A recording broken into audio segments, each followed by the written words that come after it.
Hello, and welcome to Boring History for Sleep, the podcast that helps you drift off to dreamland while learning about the fascinating figures and events of yesteryear. I'm your host, and I'm so glad you've chosen to spend part of your day or night with me. Before we dive in, I'd love to know where in the world you're listening from and what time it is for you right now. Are you tucked into bed, ready to doze off to tales of medieval monarchs? Or perhaps you're just looking to unwind after a long day with some calming historical storytelling. Either way, I'm honored to be part of your relaxation routine. Feel free to leave a comment and let me know. And if you enjoy this kind of soft-spoken, educational content, be sure to hit that subscribe button so you never miss an episode. Tonight, we'll be journeying back to the Middle Ages, a time of great change, conflict, and more than a few controversial kings. These royal rascals pushed the boundaries of their power, shocked their subjects, and left scandalous legacies that endure to this day. Some were known for their cruelty, others for their debauchery.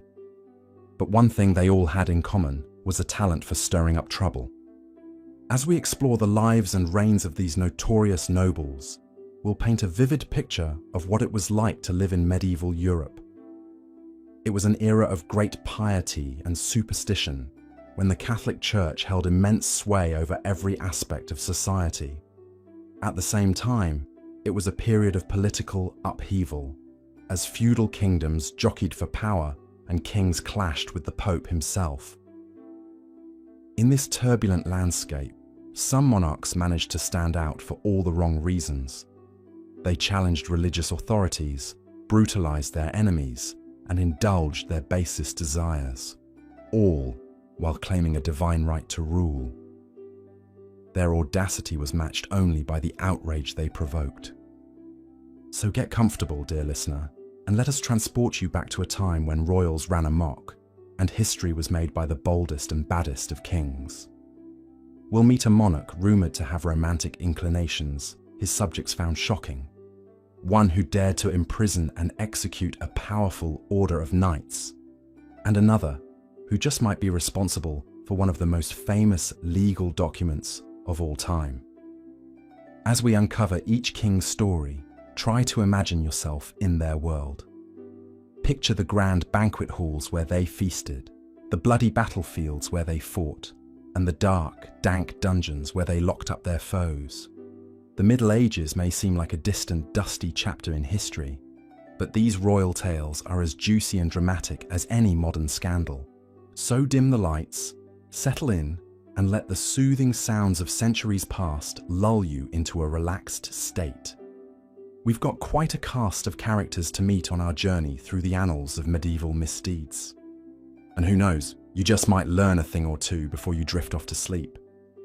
Let's begin with a king whose personal life was the subject of much salacious speculation. William II of England, better known as William Rufus. Born around 1056 AD, William was the third son of William the Conqueror, the Norman king who invaded and subdued England. As a younger son, William wasn't expected to inherit the throne, but fate had other plans. In 1087, William's father died, leaving the crown to his eldest son, Robert Curthose. But Robert was off fighting in the First Crusade, so William saw his chance to seize power. He rushed to England and was crowned king in Westminster Abbey, with the support of influential nobles who preferred him to Robert. From the start of his reign, William Rufus cut a controversial figure. He was known for his fiery temper, his love of luxury, and his disregard for the church. But what really set tongues wagging were the rumours about his personal life.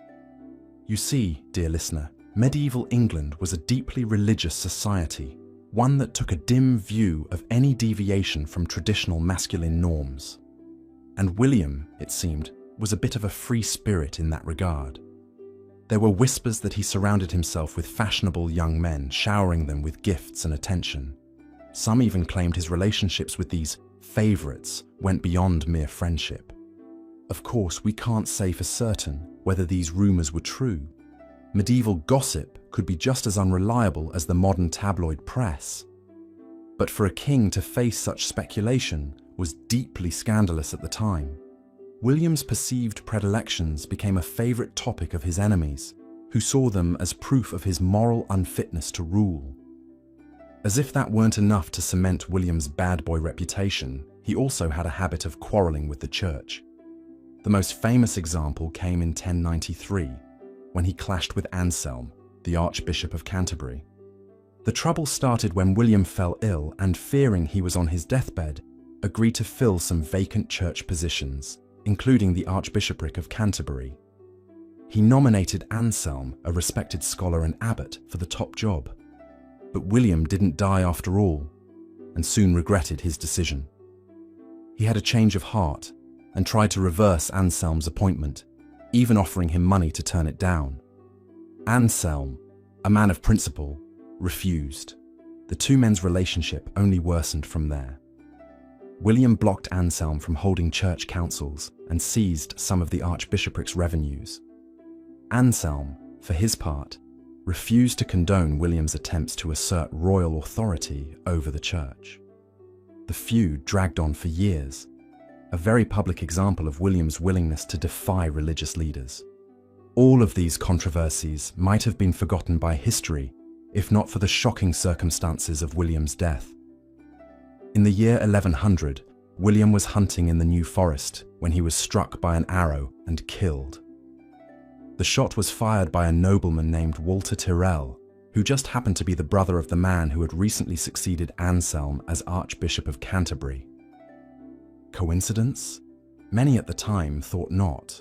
Rumours swirled that Tyrrell had assassinated the king on the orders of the church in retaliation for William's disrespect. Others whispered that William's own brother Henry, who was also hunting in the forest that day, was behind the killing. We may never know the truth of what happened on that fateful hunt. What we do know is that William Rufus left behind a legacy as one of medieval England's most polarizing kings, a man whose personal and political scandals made him a subject of fascination and condemnation in equal measure.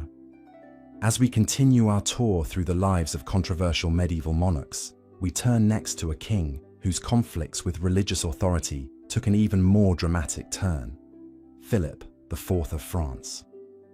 Born in 1268, Philip came to the throne at the age of 17, inheriting a kingdom that was one of the most powerful in Europe. But he would soon put that power to use in ways that shocked and horrified his contemporaries. Philip's most notorious act was his brutal suppression of the Knights Templar, a wealthy and influential order of warrior monks. The Templars had been founded in the 12th century to protect Christian pilgrims traveling to the Holy Land. Over time, they had grown into a major financial and military force, with a network of strongholds and banks stretching across Europe. But in 1307, Philip suddenly turned on the Templars, ordering the arrest of their leaders on charges of heresy, blasphemy, and sexual misconduct. The knights were subjected to horrific torture, including having their feet roasted over flames until the bones fell out. Many confessed to the charges under duress, only to recant later. Philip didn't stop there. He pressured Pope Clement V to dissolve the Templar order entirely, seizing its assets for the French crown. The Templars' Grand Master, Jacques de Molay, was burned at the stake in 1314, proclaiming his innocence to the end. Historians still debate Philip's motives for this shocking purge. Some believe he was driven by a genuine belief that the Templars were guilty of heresy. Others argue that he was more interested in getting his hands on their vast wealth and eliminating a potential rival to his power. Whatever the reason, the suppression of the Templars was just one example of Philip's willingness to defy religious authorities. He also clashed repeatedly with Pope Boniface VIII, who tried to assert the Church's supremacy over secular rulers. In 1301, Boniface issued a papal bull declaring that kings were subject to the authority of the Pope. Philip wasn't having it. He responded by calling an assembly of French nobles and clergy, who issued a declaration affirming the independence of the French crown. The conflict escalated from there, with Philip's officials even physically assaulting Boniface at one point. The crisis reached its climax in 1303, when Boniface prepared to excommunicate Philip, a severe punishment that would have cut the king off from the sacraments of the church. But before he could deliver the sentence, Boniface suddenly died. Many suspected foul play, and rumors circulated that Philip had ordered the Pope's murder. Whether or not that was true, there was no denying that Philip had won a major victory over the church, cementing his authority as an absolute monarch. But Philip wasn't content to target just religious institutions. He also turned his ire on another vulnerable group, France's Jewish population. In 1306, he abruptly expelled all Jews from the kingdom, seizing their property and assets for the crown. The expulsion devastated Jewish communities that had lived in France for centuries. Many were forced to flee with little more than the clothes on their backs, seeking refuge in neighboring lands. The crackdown also dealt a blow to the French economy, as Jews had played a significant role in banking and trade. Like the suppression of the Templars, the expulsion of France's Jews showed the ruthless lengths to which Philip was willing to go to consolidate his power and wealth. It was a chilling reminder of the precarious position of minorities in medieval society, subject to the whims of monarchs who claimed to rule by divine right. As we've seen, dear listener, Philip IV was a king who left a trail of shock and outrage in his wake. His reign marked a crucial turning point in the balance of power between the monarchy and the church, one that would have profound consequences for centuries to come. But if you think Philip's behavior was extreme, just wait until you hear about our next royal rogue, Pedro I of Castile, better known to history as Pedro the Cruel. Born in 1334, Pedro was the king of Castile and Leon, one of the most powerful kingdoms in the Iberian Peninsula. From an early age, Pedro developed a reputation for violence and impulsivity. As a young prince, he was known to lash out at anyone who displeased him, once even stabbing a nobleman to death for failing to show him proper respect. But it was as king that Pedro's cruelty truly reached new heights. One of his first acts after taking the throne was to murder his illegitimate half-brother, Fadrique, whom he suspected of plotting against him. Pedro invited Fadrique to a banquet, then had him seized and executed on the spot. Pedro's brutality wasn't limited to his own family. He also had a habit of turning on his allies and advisors, executing them at the slightest hint of disloyalty. One contemporary chronicler claimed that Pedro kept a special mace by his bed, which he used to bash in the skulls of anyone who displeased him.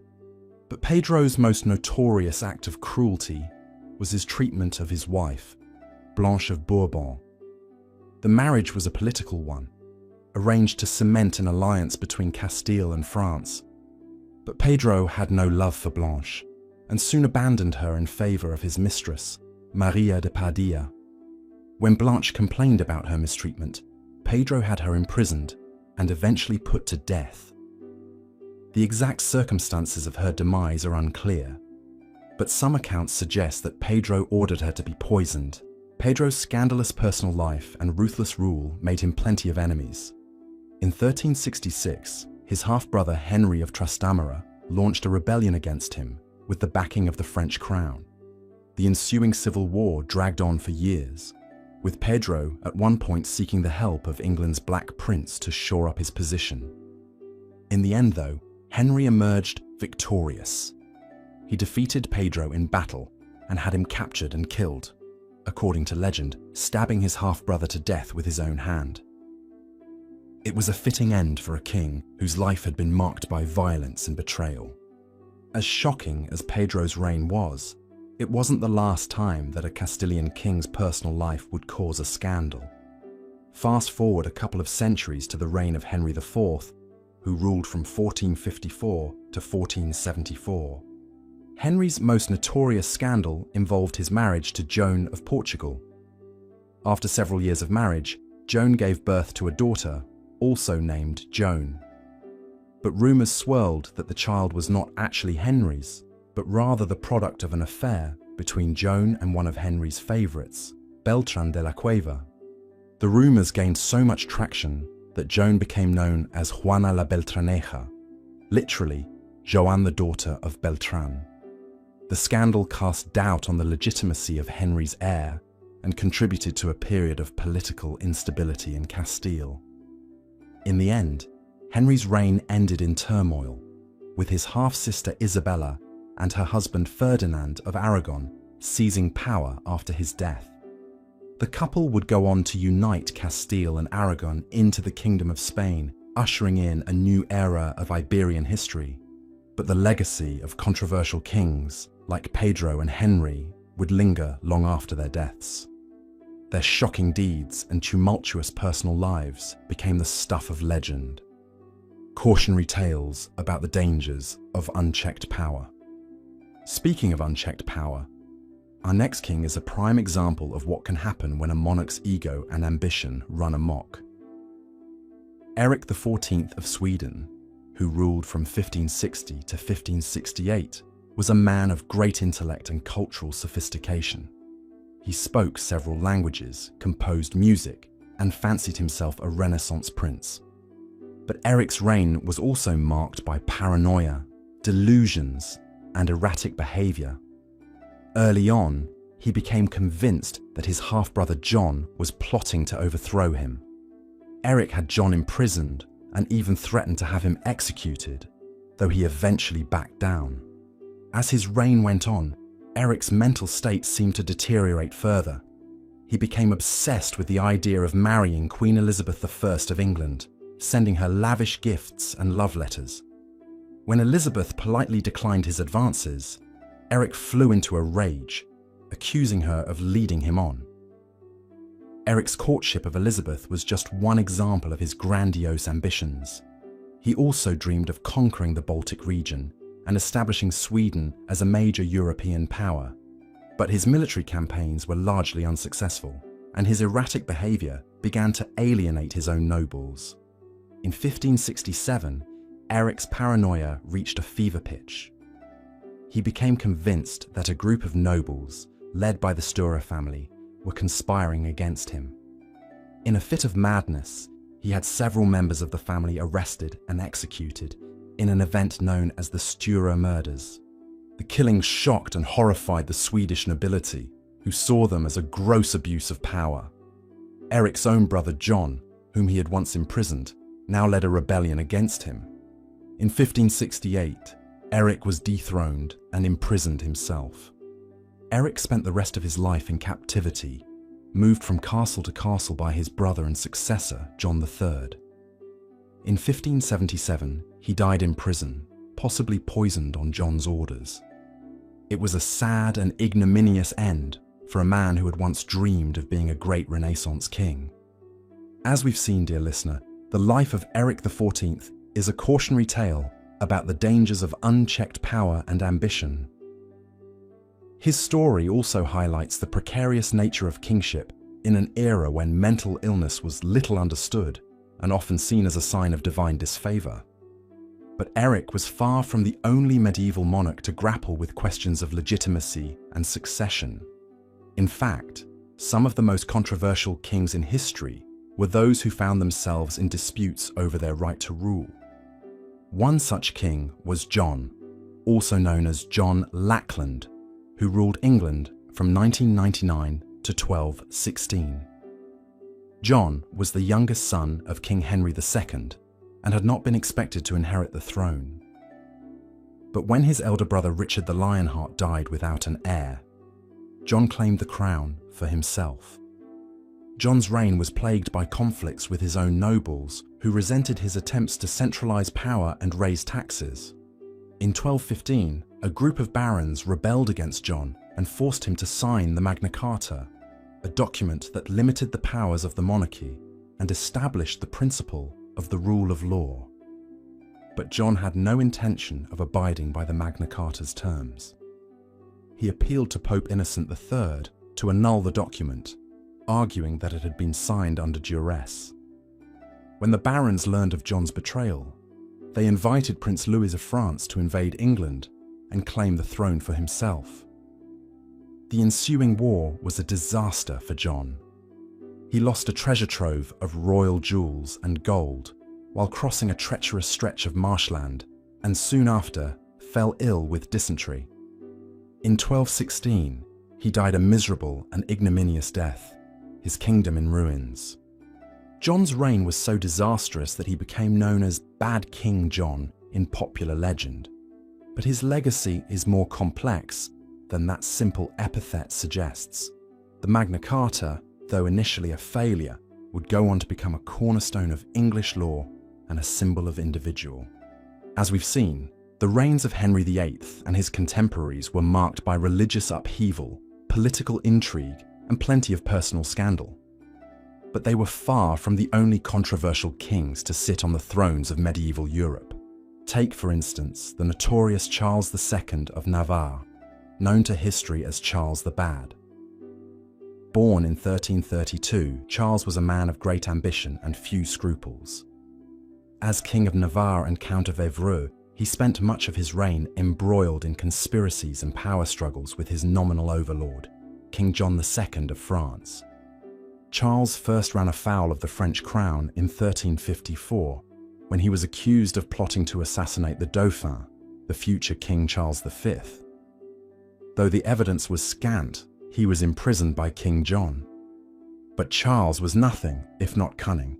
He soon escaped and fled to his lands in Navarre, where he raised an army and declared war on France.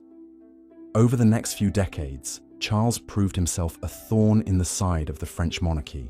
He allied himself with England during the 100 Years' War, and later murdered a prominent French nobleman, Count Charles of Spain. His scandalous deeds earned him the nickname Charles the Bad, and made him powerful enemies on both sides of the Channel. But perhaps Charles's most audacious plot was his scheme to claim the French throne itself. In 1378, he announced that he was the rightful king of France by virtue of his descent from King Louis X. It was a bold claim, and one that found little support among the French nobility. But it showcased Charles's naked ambition and disregard for political norms. Charles's adventurism eventually proved his undoing.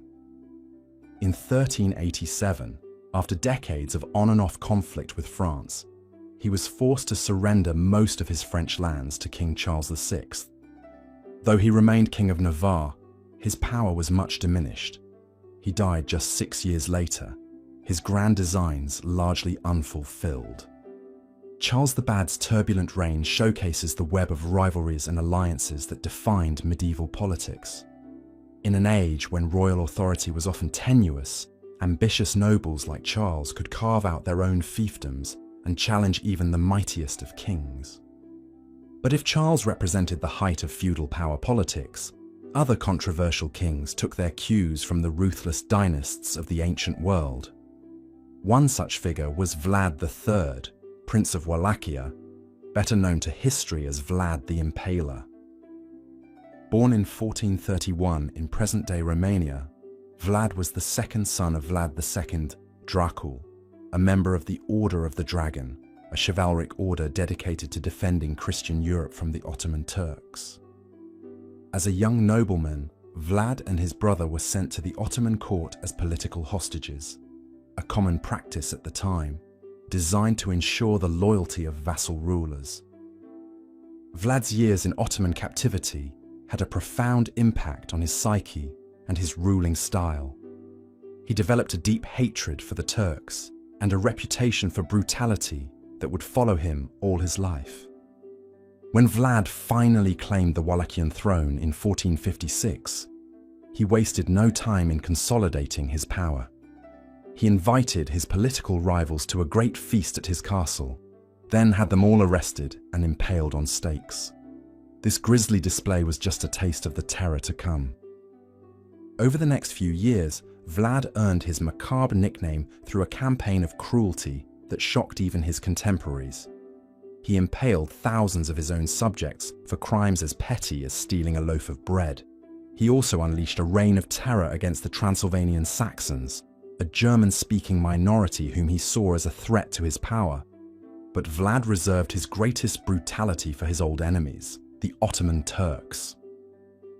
In 1462, he launched a daring raid into Ottoman territory, burning villages and slaughtering peasants with gleeful abandon.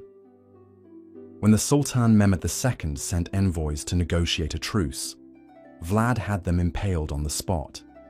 Vlad's defiance of the Ottomans made him a hero to many in Europe, who saw him as a Christian bulwark against the Islamic tide. But his cruelty and paranoia eventually alienated even his closest allies. In 1462, he was deposed by his own brother Radu, who had been raised alongside him as an Ottoman hostage. Though he later regained his throne, his power was broken. Vlad himself was killed in battle in 1476 or 1477, his body allegedly decapitated by the Turks. Today, Vlad the Impaler is remembered more as a figure of Gothic horror than as a real historical personage. His deeds were so shocking, so seemingly inhuman, that it's tempting to relegate him to the realm of nightmares and dark fantasies. But the true history of this controversial king is even more disturbing than the legend. Vlad's reign of terror may have been extreme, but it was far from unique in the bloody annals of medieval kingship. Across Europe, monarchs and nobles alike engaged in acts of cruelty and vengeance that seem scarcely believable to modern minds. In England, for instance, there was the notorious King John, whose misrule and capricious violence led to a baronial revolt and the signing of the Magna Carta in 1215. Though often remembered today as a champion of liberty, John was in fact a ruthless tyrant who thought nothing of murdering his own nephew or starving his opponents to death in his dungeons.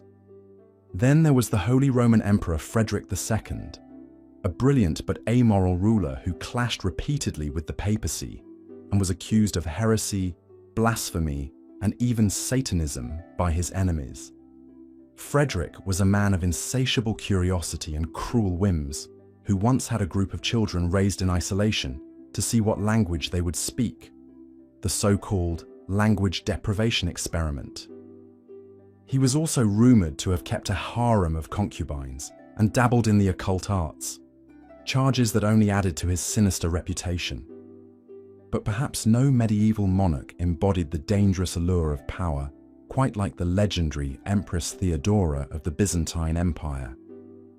Born into poverty and disgrace, her father was a bearkeeper at the Hippodrome, and she herself worked as an actress and courtesan in her youth. Theodora rose to become the most powerful woman in the medieval world. As the wife of Emperor Justinian I, Theodora wielded enormous influence over the Byzantine state. She helped to crush the Nika riots that nearly toppled her husband's regime, and later convinced him to stand firm in the face of a devastating plague and foreign invasions.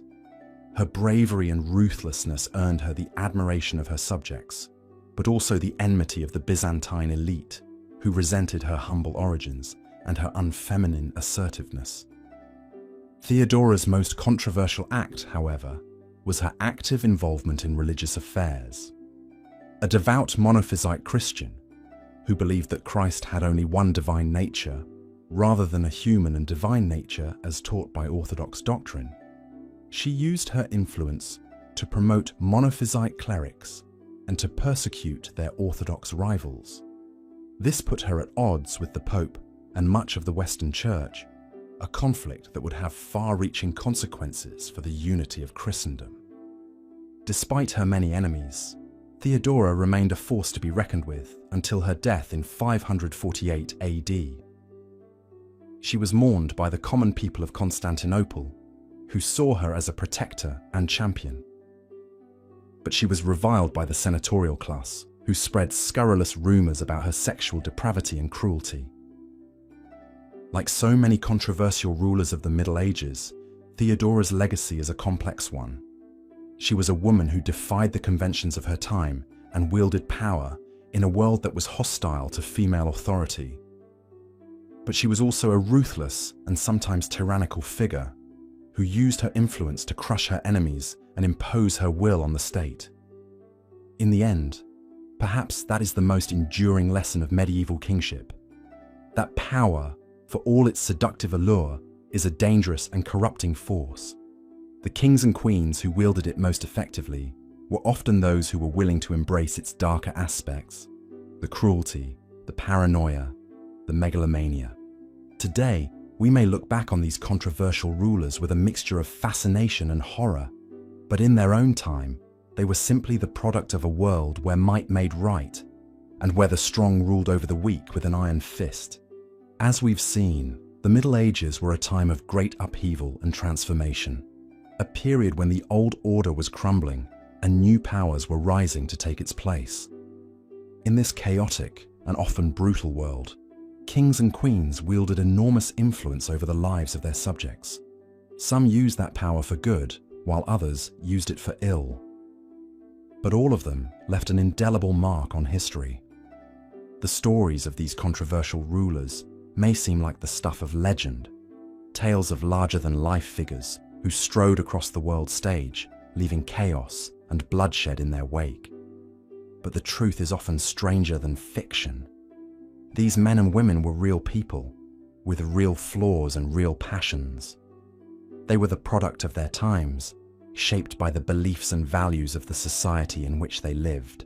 And yet, for all their faults and foibles, these kings and queens also had a profound impact on the course of human events. They helped to shape the political, social, and religious landscape of medieval Europe, a legacy that endures to this day. As we look back on their lives and deeds, it's easy to pass judgment from the comfort of our modern vantage point. But to truly understand these controversial rulers, we must try to see the world through their eyes, to grasp the challenges they faced, the beliefs they held, and the choices they made. Only then can we begin to appreciate the complexity and the contradictions of medieval kingship, and to grapple with the enduring questions that these remarkable men and women left behind. The stories we've explored in this series are just a small sampling of the many controversial kings and queens who left their mark on the Middle Ages.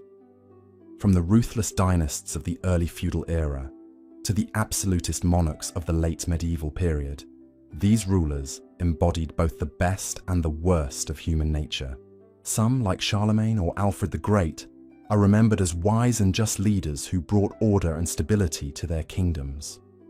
Others, like Vlad the Impaler or King John, are reviled as tyrants and monsters who unleashed untold suffering on their subjects. But whether they were beloved or despised, these monarchs all shared one thing in common: the awesome power and responsibility of kingship. In an age when the divine right of kings was taken for granted, and when the fate of nations hung on the whims of a single ruler, the decisions made by these men and women had far-reaching consequences. Their reigns were marked by war and peace, by famine and plenty, by piety and sin. They built great cathedrals and castles, patronized the arts and sciences, and left a lasting imprint on the culture and society of their times. And yet, for all their grandeur and glory, these kings and queens were also deeply human, prone to the same fears, desires, and weaknesses as the rest of us.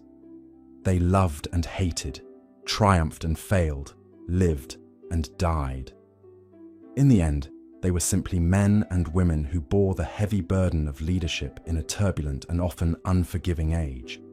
As we reflect on their lives and legacies, we are reminded of the timeless lessons of power and politics, of ambition and hubris, of courage and cruelty. These are the themes that echo down through the ages, from the halls of medieval palaces to the corridors of modern power. And so, as we drift off to sleep, let us ponder the stories of these controversial kings and queens, not just as dusty relics of a bygone era, but as enduring reminders of the human condition.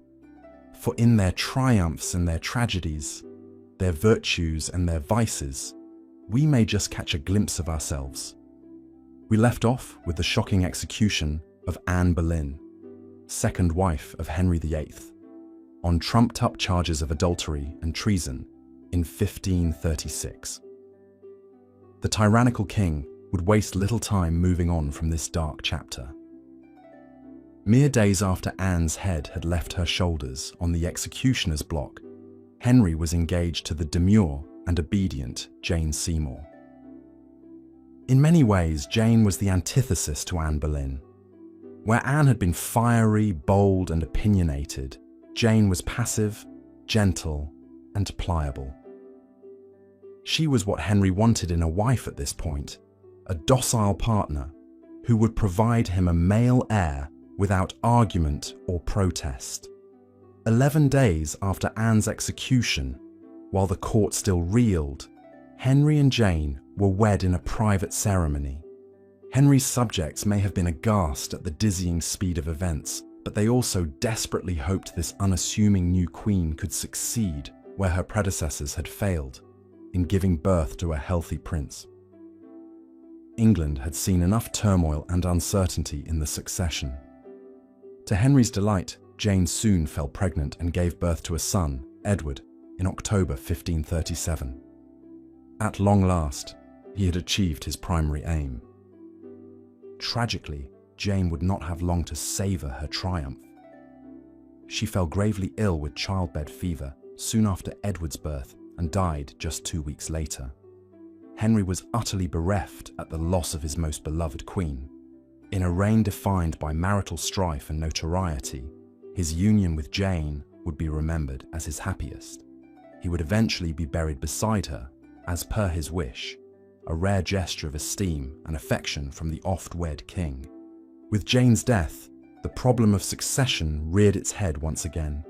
Henry still had only one male heir, and in an age of high infant mortality, this was a tenuous position indeed. After a period of mourning, the king began seeking a new bride, intent on reinforcing the Tudor dynasty. Numerous candidates were considered, with Henry even contemplating marrying his own daughter Mary at one point, a match as scandalous as it was unlikely. In the end, Thomas Cromwell, Henry's chief minister, devised a plan to wed the king to Anne of Cleves, a German noblewoman. Cromwell hoped the match would strengthen England's ties with Protestant Europe amidst ongoing religious strife. A portrait was dispatched to Henry, who deemed himself satisfied with Anne's comely looks. But upon meeting her in person for the first time, the king was repulsed, declaring her a Flanders mare. The feeling was mutual. Anne found Henry old, corpulent, and foul-smelling. Nevertheless, the marriage went ahead in January 1540, though it was never consummated. Revolted by his new bride, Henry could scarcely stand to be in the same room with her. The morning after the wedding, he raged to Cromwell that he had plainly been misled about Anne's appearance. In a matter of months, the marriage was annulled on grounds of non-consummation, and Anne's pre-existing betrothal to another European nobleman. The amicable Anne accepted the judgment and a generous settlement. She lived out her days in England in comfort as the king's sister. For Cromwell, the ill-fated Cleves marriage spelled disaster. He had pushed for the union and was now blamed for its failure. Cromwell's many enemies at court had been waiting for just such an opportunity to turn the king against him. Led by the Duke of Norfolk, they convinced Henry that his once trusty minister was a traitor. Cromwell was arrested and condemned to death without trial, his dizzying downfall a reminder of the capriciousness of Henry's favour. No sooner was Cromwell in his grave than Henry wed for the 5th time, marrying the vivacious teenager Catherine Howard. Norfolk's niece was a flirtatious beauty who restored the king's lust for life despite being 30 years his junior. But history would soon repeat itself in shocking fashion. Whispers reached Henry of Catherine's colourful sexual past and possible infidelity. An investigation uncovered tawdry details of affairs with at least 2 men predating her marriage, as well as allegations of adultery with a courtier. For the aging Henry, it was a crushing blow. Enamoured with his girl bride, he had indulged her every whim and shown off her youthful charms, only to be made a fool of by her scandalous conduct. The punishment would be every bit as brutal as that meted out to Anne Boleyn. After a trial in which her own relatives provided damning evidence, Catherine was beheaded for high treason in February 1542, along with several alleged paramours. The Howard debacle marked a turning point for the king. His health in serious decline and having grown morbidly obese, Henry withdrew from public life. Perhaps chastened by this humiliation, he made a far more sensible choice for his sixth wife, marrying the mature widow Catherine Parr in 1543. More nurse than spouse, Parr would be spared the cruel fates of her predecessors, providing Henry companionship in his final years. Throughout this tumultuous period, the king had not neglected his obsession with securing the succession. The misfortunes that had befallen Henry's wives stood as stark reminders of the fragility of the Tudor dynasty. With characteristic ruthlessness, the king moved to shore up his line, executing any and all perceived threats. Most notably, Margaret Pole, Countess of Salisbury and daughter of George, Duke of Clarence, was brutally put to death in 1541 on trumped-up charges of treason at the age of 67. Her real crime was being one of the few remaining Plantagenets with a blood claim to the throne. The manner of her execution was especially vicious. When Margaret refused to lay her head upon the block, the inexperienced executioner hacked at her head and shoulders, taking 11 blows to strike the fatal hit. It was a gruesome end for a woman of noble birth, and a sign of Henry's growing paranoia and brutality. As the king's life drew to a close, the question on all lips was the fate of his sole male heir. Edward was still a child, inheriting the throne at the tender age of 9 upon Henry's death in January 1547. On his deathbed, the king had named a regency council dominated by Protestants to rule on Edward's behalf. But this did little to quell the vicious power struggle already brewing. Despite reigning for only 6 years, Edward VI would preside over a period of immense religious upheaval. Under the sway of radical Protestant advisors like Edward Seymour and John Dudley, he would accelerate the English Reformation begun by his father, moving the Church of England in an even more extreme direction. Catholic rites were banned, priests could marry, and even the act of hearing the Latin Mass was punishable by imprisonment. But like so many boy kings, Edward's reign would be cut tragically short. Always a sickly youth, he contracted tuberculosis and died at the age of 15 in 1553. On his deathbed, and under the influence of Dudley, he had attempted to block the Catholic Mary from the succession. But this plot unravelled, and Mary took her rightful place as England's first Queen Regnant. For a monarch later vilified as Bloody Mary, she began her reign on a conciliatory note, pardoning traitors and declaring her intent to rule by good counsel. But her promise to not compel her subjects to follow her Catholic faith would prove hollow. Mary soon embarked on a program of aggressive recatholicization, reversing the religious reforms of her father and brother. Under Mary, English Protestants faced a reign of terror. The persecution started with high-profile figures like Thomas Cranmer, the Archbishop of Canterbury, who had played such a key role in Henry's break with Rome. After a long imprisonment and forced recantations, Cranmer was burned at the stake in 1556, dramatically renouncing his recantations and denouncing the Pope as he faced the flames. Cranmer was just one of hundreds of Protestant martyrs executed during Mary's reign.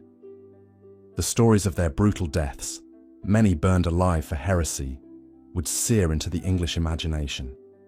But Mary's religious extremism won her few friends, with growing unrest and several attempted uprisings against her rule. Her legitimacy was further weakened by an unpopular marriage to Philip II of Spain, which prompted fears of foreign domination. In the end, Mary's turbulent reign would last a mere 5 years. Like her Tudor predecessors, Mary was haunted by the need to produce an heir, but her phantom pregnancies came to naught, and she died childless in 1558, paving the way for her Protestant half-sister Elizabeth to inherit the throne. The nearly 45-year reign of Elizabeth I would usher in a golden age for England after decades of turmoil. Keenly aware of the examples set by her father's matrimonial misadventures, Elizabeth would make the shocking choice to never wed at all, famously proclaiming, "I will have but one mistress here and no master." Her marital status birthed her image as the Virgin Queen, wedded only to her country. But Elizabeth's romantic life was a subject of endless scandal and speculation. Throughout her reign, she was linked to several favourites, most notably her sweet Robin, Robert Dudley. Rumours swirled that the lifelong bachelor was impotent, that he had murdered his first wife to be free to marry the Queen, and that he was even Elizabeth's secret lover or illegitimate half-brother. None of this could be proven, but the whispers persisted. As Queen, Elizabeth had to fend off countless marriage proposals from foreign princes and navigate the tricky waters of international diplomacy. She used the lure of matrimonial alliances as a key political tool while ultimately remaining single. Her failure to marry was a source of great concern, but she skillfully managed the succession issue, designating James VI of Scotland as her heir on her deathbed. Elizabeth's reign was marked by military triumphs like the defeat of the Spanish Armada, flourishing arts patronage, and relative stability after the tumult of previous decades. But it was not without its share of intrigue and unrest. The Queen faced numerous plots against her life, including from the Duke of Norfolk, the highest-ranking peer in England, who schemed to wed Mary, Queen of Scots, and place her on the English throne. The Catholic Mary had fled to England after being deposed in Scotland and was immediately imprisoned by Elizabeth. Seen as a threat because of her strong claim to the English crown, Mary would remain a captive for nearly 20 years. She became the focal point for Catholic conspiracies and ultimately entangled in the Babington plot to assassinate Elizabeth.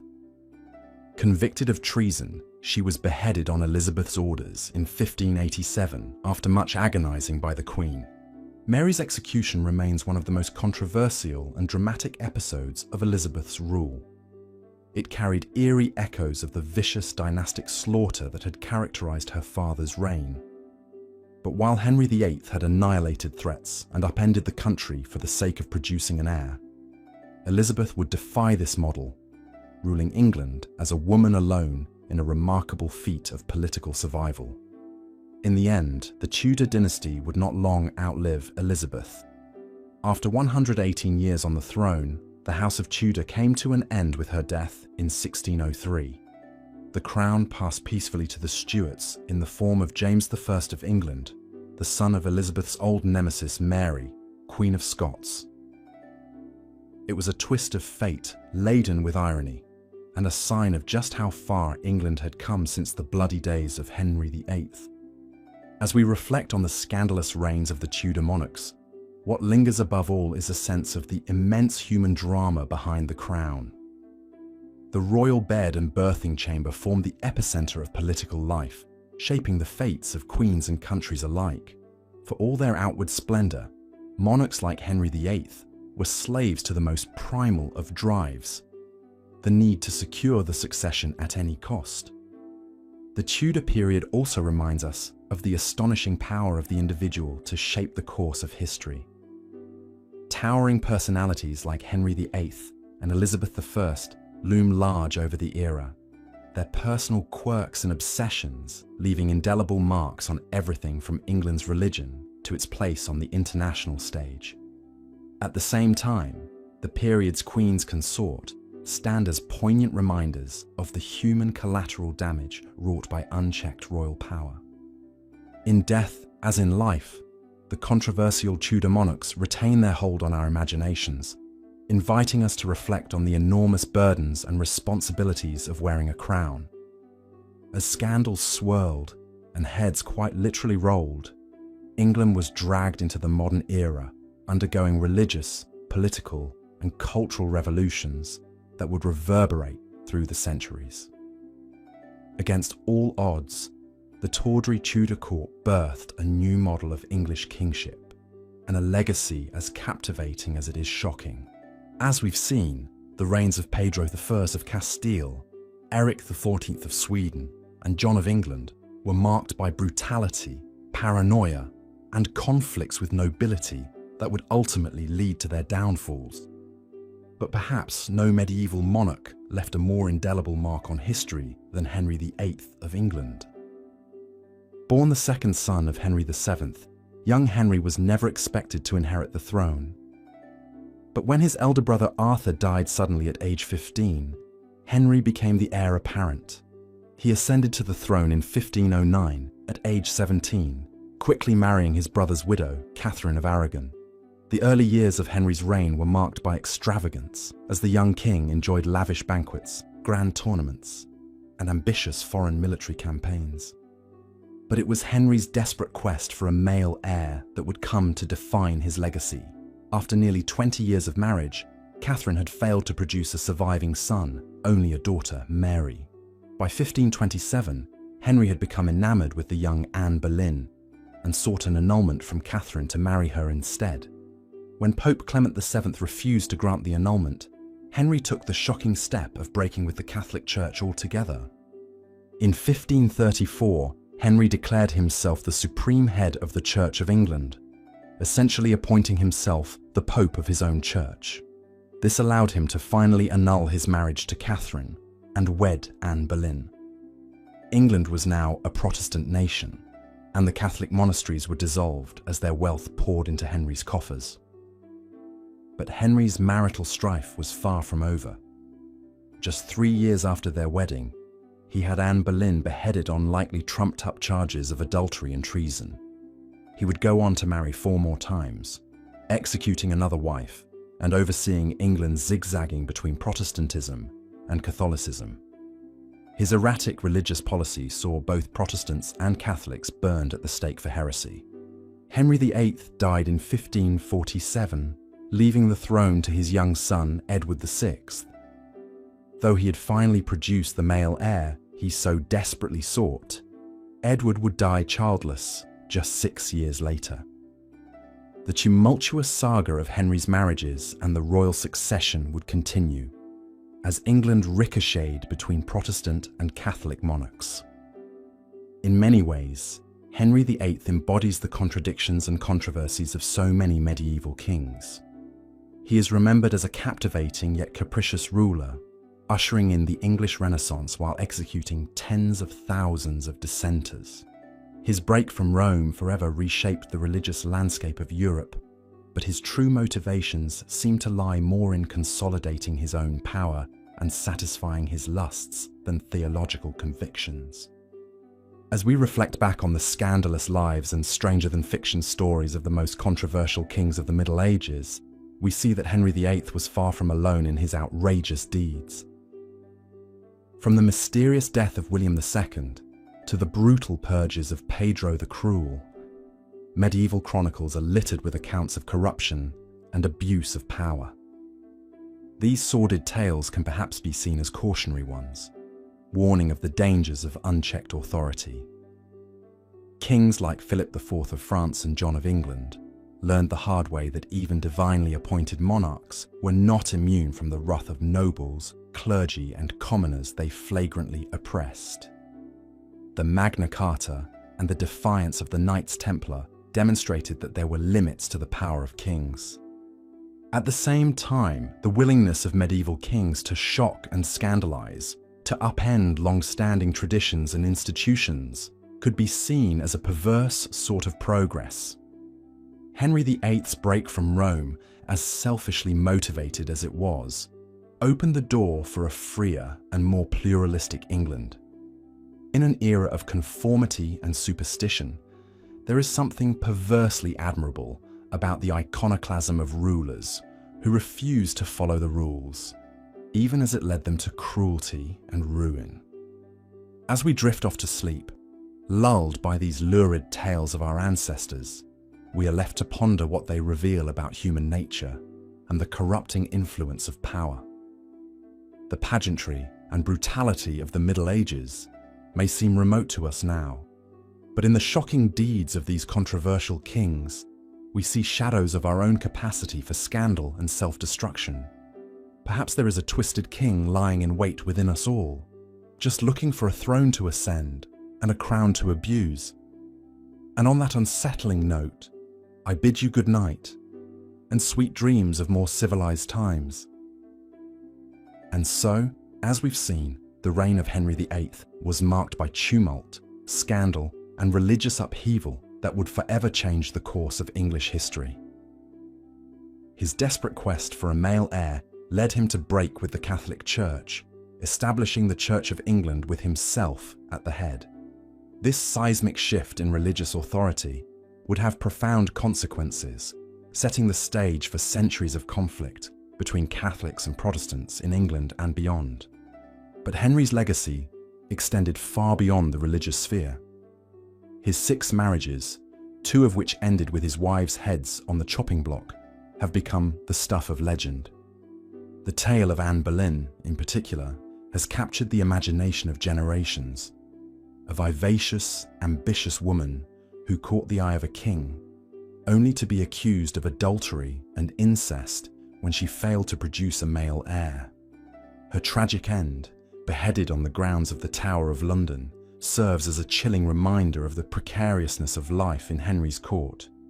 Indeed, Henry's reign was characterized by an almost casual brutality, a willingness to dispose of anyone who stood in the way of his desires. From the execution of his loyal advisor, Thomas More, who refused to acknowledge Henry as head of the church, to the ruthless suppression of the Pilgrimage of Grace, a popular uprising against his religious reforms, Henry demonstrated time and again that he would brook no opposition to his will. Yet despite his many flaws and transgressions, Henry VIII remains a towering figure in English history. His reign saw England emerge as a major player on the European stage, with Henry himself taking an active role in diplomacy and warfare. He presided over a flourishing of art and culture, patronizing such luminaries as the painter Hans Holbein and the composer Thomas Tallis. And of course, his enduring legacy can be seen in the very fabric of modern Britain, from the monarchy to the Church of England. As we reflect on the lives and legacies of these controversial medieval kings, it's hard not to be struck by the sheer scope and scale of their impact. From William the Conqueror to Henry VIII, these men shaped the course of history in ways that continue to reverberate to this day. Their reigns were marked by scandal, intrigue, and violence, but also by moments of great achievement and progress. Perhaps what is most remarkable about these kings is the way in which their stories continue to captivate us, centuries after their deaths. There is something endlessly fascinating about the medieval world, with its pageantry and its brutality, its piety and its debauchery. In the lives of these kings, we see reflected the full spectrum of human experience, from the highest highs to the lowest lows. And yet, for all their flaws and foibles, there is something almost romantic about these medieval monarchs. They lived in a time when the concept of divine right held sway, when kings were seen as God's anointed representatives on earth. This sense of destiny, of being born to rule, imbued their lives with a sense of grandeur and purpose, even as it sometimes led them down dark and dangerous paths. As we look back on the medieval era from the vantage point of the present day, it's easy to view these kings as something of a cautionary tale. Their reigns serve as a reminder of the corrupting influence of power, of the way in which even the most noble intentions can be twisted and perverted by the demands of the crown. And yet, at the same time, there is something undeniably compelling about their stories, about the way in which they struggled and strived to leave their mark on history. In the end, perhaps the most enduring legacy of these controversial kings is the way in which they continue to inspire and fascinate us long after their bones have turned to dust. Their lives and deeds have become the stuff of legend, woven into the fabric of our collective imagination. And as we drift off to sleep, our minds filled with tales of courtly intrigue and battlefield heroics, we can perhaps find some small measure of comfort in the knowledge that, for all their flaws and failures, these kings left an indelible mark on the world, one that will endure for generations to come. So let us bid farewell to the controversial kings of the medieval era, secure in the knowledge that their stories will live on, as enduring testament to the power and the peril of the crown. May their tales continue to inspire and enlighten us, even as they lull us into the gentle embrace of sleep. And may we awake in the morning with a newfound appreciation for the rich tapestry of history, and for the countless men and women who have shaped it through their deeds and their misdeeds, their triumphs and their tragedies. For in the end, it is the sum total of these stories that makes us who we are, that binds us together as a species and propels us ever forward into the uncertain but endlessly fascinating future that awaits us all. Soft, calm narrator voice. As we delve deeper into the scandalous lives of medieval monarchs, we cannot overlook the audacious antics of Philip IV of France, a king whose reign was marked by suppression, feuds, and downright ruthlessness. Philip, also known as Philip the Fair for his handsome appearance, ascended to the French throne in 1285 at the tender age of 17. But don't let his youthful good looks fool you. This king was as cunning and cutthroat as they come. Early in his reign, Philip set his sights on the legendary Knights Templar, a powerful military order that had amassed immense wealth and influence during the Crusades.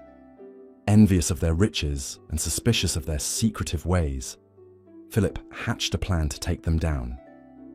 On Friday, October 13th, 1307, Philip ordered the simultaneous arrest of all Templars in France. In a move that would make even the most ardent conspiracy theorist blush, he charged them with a litany of offences, including heresy, blasphemy, and homosexuality. The stunned knights were hauled off to face torture and trial, their vast treasure seized by the crown. After confessions were extracted under duress, scores of Templars were burned at the stake, including their Grand Master Jacques de Molay. As the flames consumed him, de Molay allegedly cursed Philip and Pope Clement V, who had conspired with the king to dismantle the order. But Philip's audacity didn't stop there. In an era where monarchs were expected to defer to the authority of the church, Philip dared to challenge the Pope himself. When Pope Boniface VIII asserted the supremacy of papal power, Philip retaliated by calling for a general church council to have the pontiff deposed.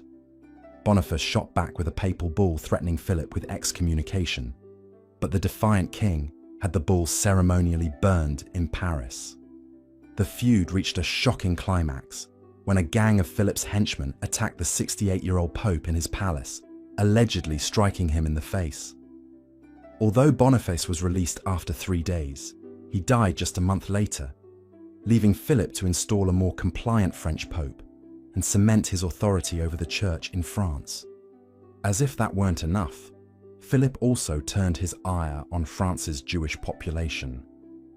In 1306, he abruptly expelled all Jews from the kingdom, giving them mere months to flee and seizing their property and assets in the process. Thousands were forced to sell their belongings for a pittance before going into exile, while Philip lined his coffers with their wealth. Philip's heavy-handed approach extended to his own nobility as well. He ruthlessly suppressed uprisings and revolts, executing scores of knights and lords who dared defy his authority. He also imposed heavy taxes and debased the currency to finance his ambitious military campaigns, earning the ire of his overtaxed subjects. For all his strong-arm tactics, Philip was an undeniably effective ruler who strengthened the French monarchy and expanded royal power. He standardized weights and measures, reformed the legal system, and even banned private wars between nobles. His reorganization of the government and assertion of the supremacy of the state over all other institutions laid the foundations for France's rise as a major European power in the centuries to come. Yet Philip's legacy is forever tainted by the brutality and scandal that marked his reign. His suppression of the Templars, expulsion of the Jews, and clashes with the Pope shocked the conscience of medieval Europe and reverberated long after his death. In the end, Philip IV may have been called the Fair, but there was nothing fair or just about his treatment of his subjects and rivals alike. As we ponder this controversial king's misdeeds, it's hard not to wonder how he might have fared in our modern world of social media and 24-hour news cycles. One can only imagine the scandalous headlines and blistering hot takes that would have dogged Philip at every turn. But alas, we must leave such musings for another day as we allow ourselves to be lulled into slumber by the sordid tales of medieval monarchs gone mad with power. Good night, dear listener, and may your dreams be free of despotic kings and scheming popes. Transition to next segment. From one notorious ruler to another, we turn our attention now to a king whose cruelty was so legendary that it earned him a chilling epithet: Pedro, the Cruel of Castile. Glancing at the magnificent gold crown encrusted with glittering rubies and emeralds, John carefully placed it atop his head. The immense weight of this priceless symbol of power and authority was not lost on him in this moment. John, youngest son of Henry II and Eleanor of Aquitaine, had finally achieved his ultimate ambition, to be crowned King of England, but his grip on power would prove tenuous at best. You see, John had not been the original heir to the throne.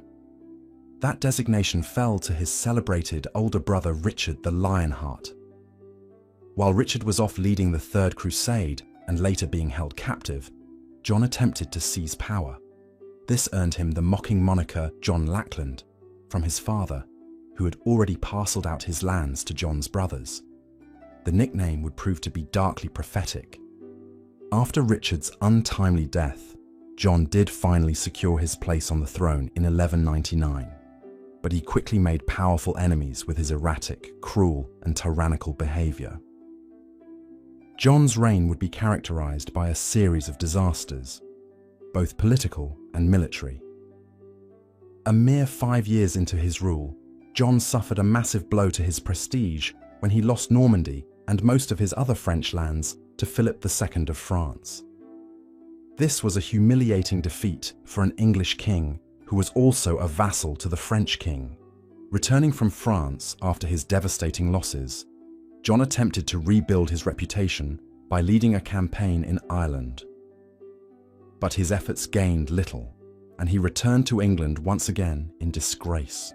John's next blunder would be his protracted quarrel with Pope Innocent III over who should be the new Archbishop of Canterbury. When John stubbornly refused to accept the Pope's appointee, the Pope took the extraordinary measure of excommunicating him and placing England under interdict. For several years, church services were not allowed to be performed in England, and the devout lived in fear for their immortal souls, until John was forced to make peace with the Pope and pay tribute. Throughout all of these calamities and more, John still found ample time to throw his weight around and alienate his subjects. He raised taxes to punishing levels, exploited his feudal rights for personal gain, and even allegedly took the wives and daughters of his barons for his own pleasure. The cruelty John exhibited in snuffing out any dissent was legendary. He had a penchant for imprisoning his enemies and leaving them to starve to death. One unfortunate baron by the name of William de Briouze ran afoul of King John and ended up imprisoned along with his wife and son. All three eventually succumbed to starvation in John's dungeons. Another example of John's wanton cruelty was the case of a hapless hostage by the name of Arthur of Brittany. Arthur had the grave misfortune of being John's nephew with a claim to the English throne. Seeing Arthur as a threat, John had him imprisoned and, according to some accounts, killed him with his own hands. With John's cruelty and misrule rousing the hatred of his subjects, the most powerful barons finally had enough. In 1215, they raised an army against John and forced him to sign the Magna Carta at Runnymede. This great charter would go on to be the foundation for the rights of English citizens and an important precursor to democratic rule. But John, never one to learn his lesson, didn't take this setback lying down. He wrote to the Pope complaining that the Magna Carta had been exacted under duress. The Pope agreed and annulled the document, plunging England into civil war. The barons offered the throne to Prince Louis of France, who promptly invaded. Fortunately for John, he was spared from yet another humiliating defeat, this time by his own death. According to one account, John had set out from the port town of King's Lynn with his army and began crossing the treacherous tidal marshes of the Wash. John's baggage train, which was said to include the crown jewels, didn't make it across the mudflats that day. As the tide came rushing in, the wagons, horses, and men were all caught in the churning current and dragged out to sea along with John's priceless treasure.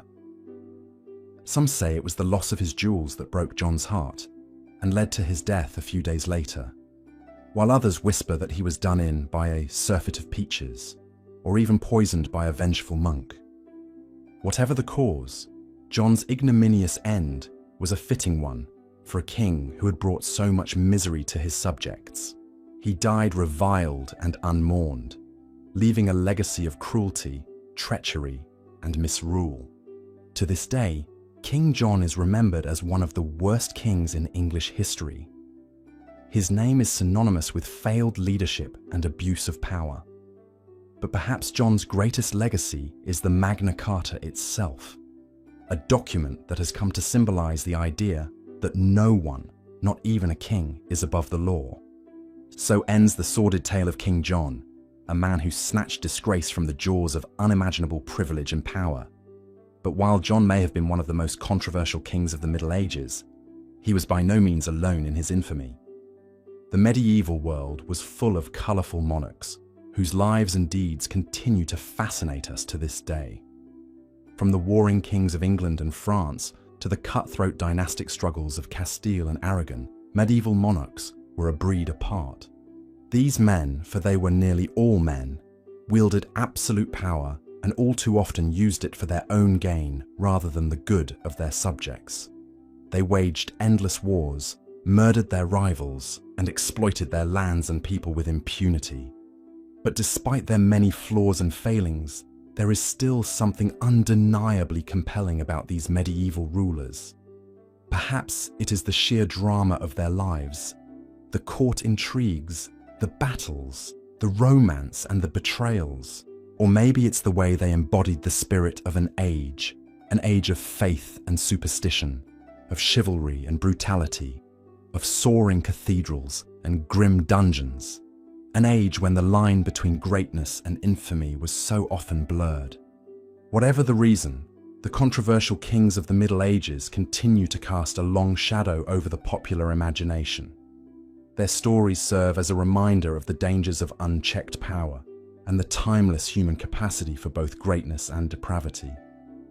And so, as we reflect on the tumultuous lives and scandalous deeds of these medieval monarchs, perhaps we can take some small comfort in the fact that, for all their flaws, they were still only human. They may have worn crowns and sat on thrones, but in the end, they were subject to the same fears, desires, and weaknesses as the rest of us. In that sense, the controversial kings of the Middle Ages are not just dusty figures from a bygone era, but a mirror held up to our own humanity. A reminder that power, for all its seductions, is ultimately a double-edged sword, and that even the mightiest among us are still only mortal in the end. So let us leave this exploration of medieval infamy with a renewed appreciation for the complexities of the human condition.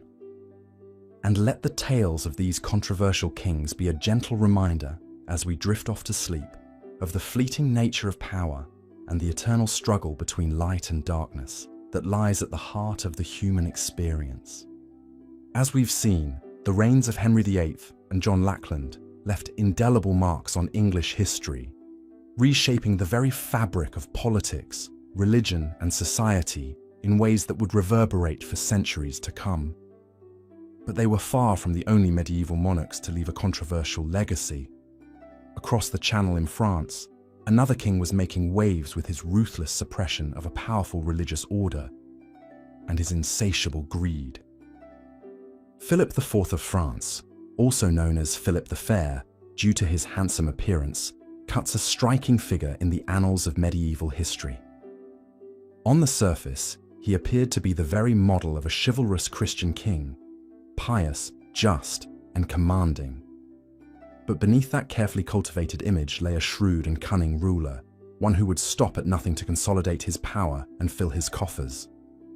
Philip's reign was marked by a series of audacious power grabs that brought him into direct conflict with two of the most influential institutions of the medieval world, the Knights Templar and the papacy itself. The Knights Templar were a powerful military order that had grown immensely wealthy through their role as protectors of Christian pilgrims in the Holy Land. But by the early 14th century, with the Crusades largely over and their original purpose gone, the Templars had become a thorn in Philip's side. Envious of their wealth and paranoid about their potential as a rival power, Philip resolved to destroy the Templars once and for all. In an audacious move, he ordered the arrest of all Templars in France on October 13th, 1307, a Friday the 13th that would go down in infamy. The Templars were subjected to brutal torture and coerced into making false confessions of heresy, blasphemy, and sexual depravity. Many were burned at the stake, their order disbanded, and their assets seized by the crown. But Philip's thirst for power and wealth was not yet sated.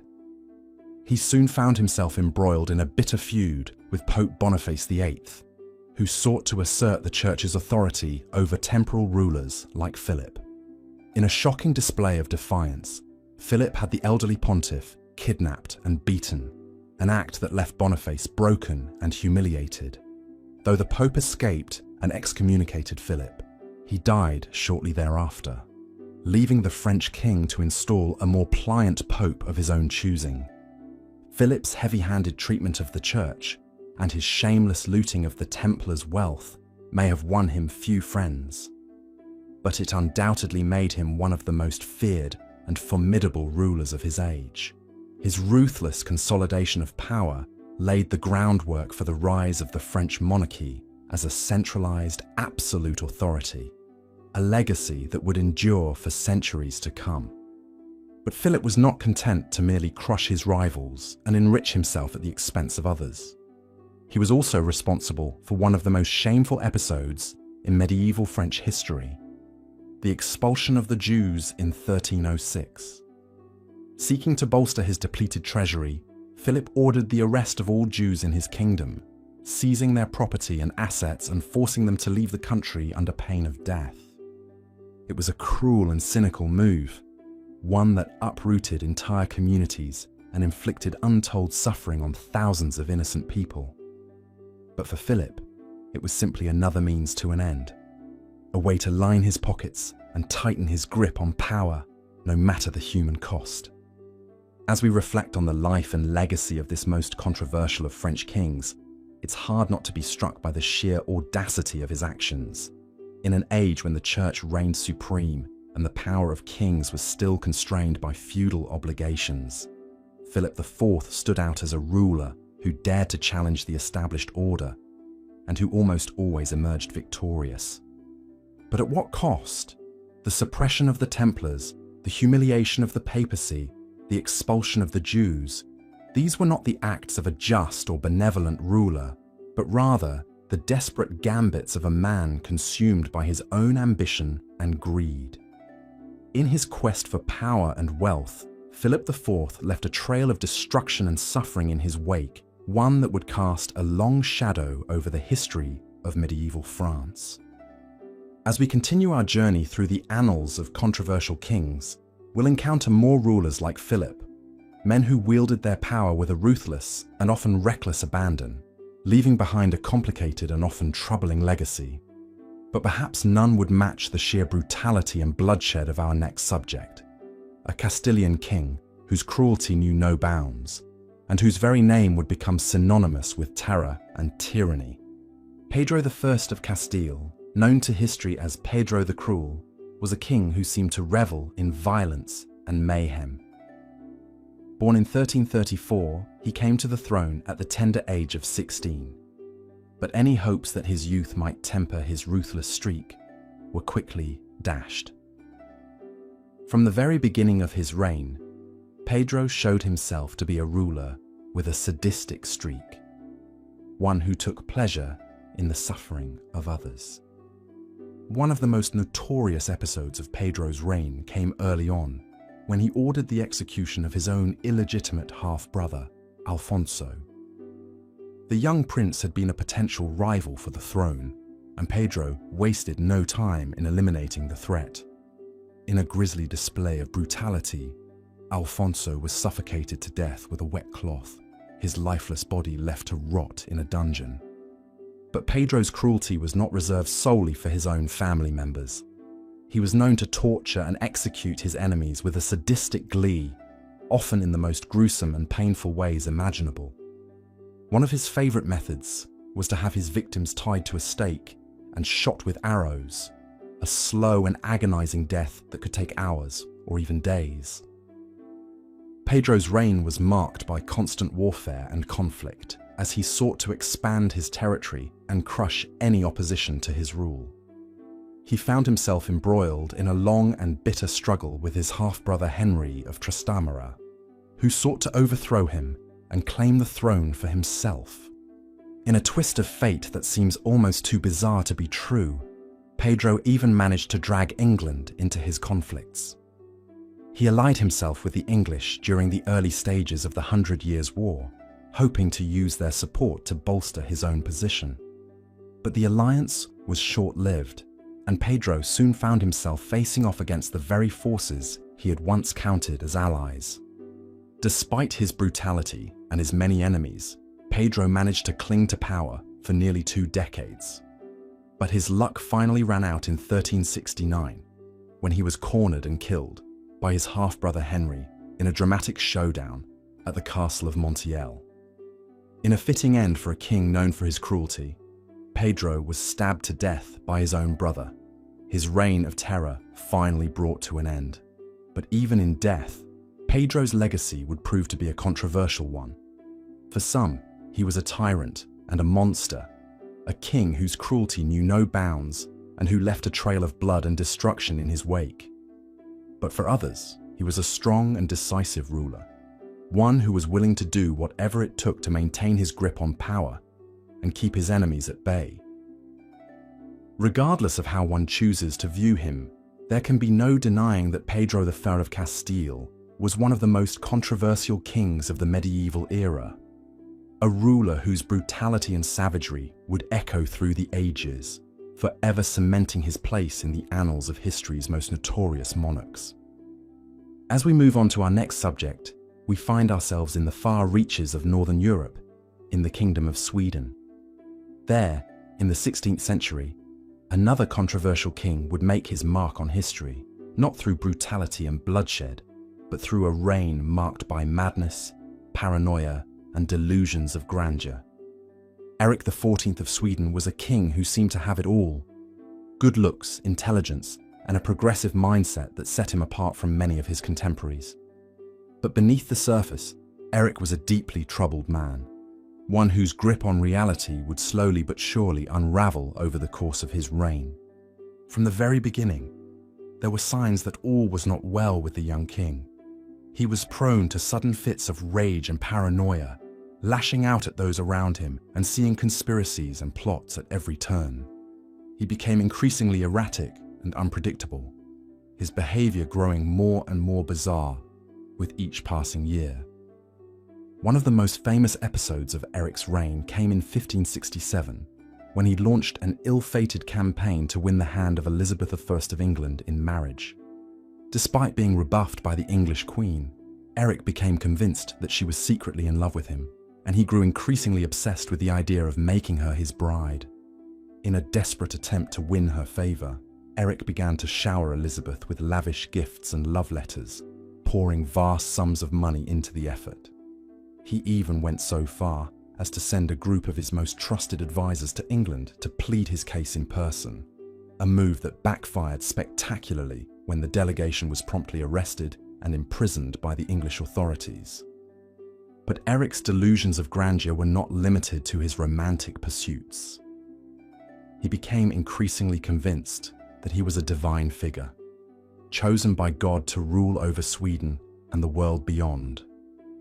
He began to style himself as a prophet and a visionary, claiming to receive messages and visions from on high.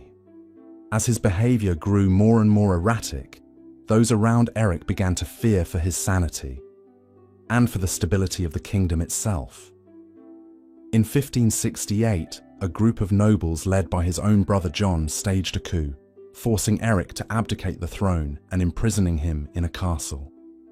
For the next 9 years, Eric would languish in captivity, his once brilliant mind slowly unraveling in the darkness of his cell. He became convinced that he was being poisoned by his captors, and he began to suffer from hallucinations and delusions that grew more and more vivid with each passing day. In the end, Eric's fears of poisoning would prove to be all too prescient. In 1577, he died in his cell, likely from arsenic poisoning at the hands of his own brother. A fitting end for a king whose reign had been marked by madness and paranoia from the very beginning. As we reflect on the life and legacy of Eric XIV, it's hard not to be struck by the tragedy of his story.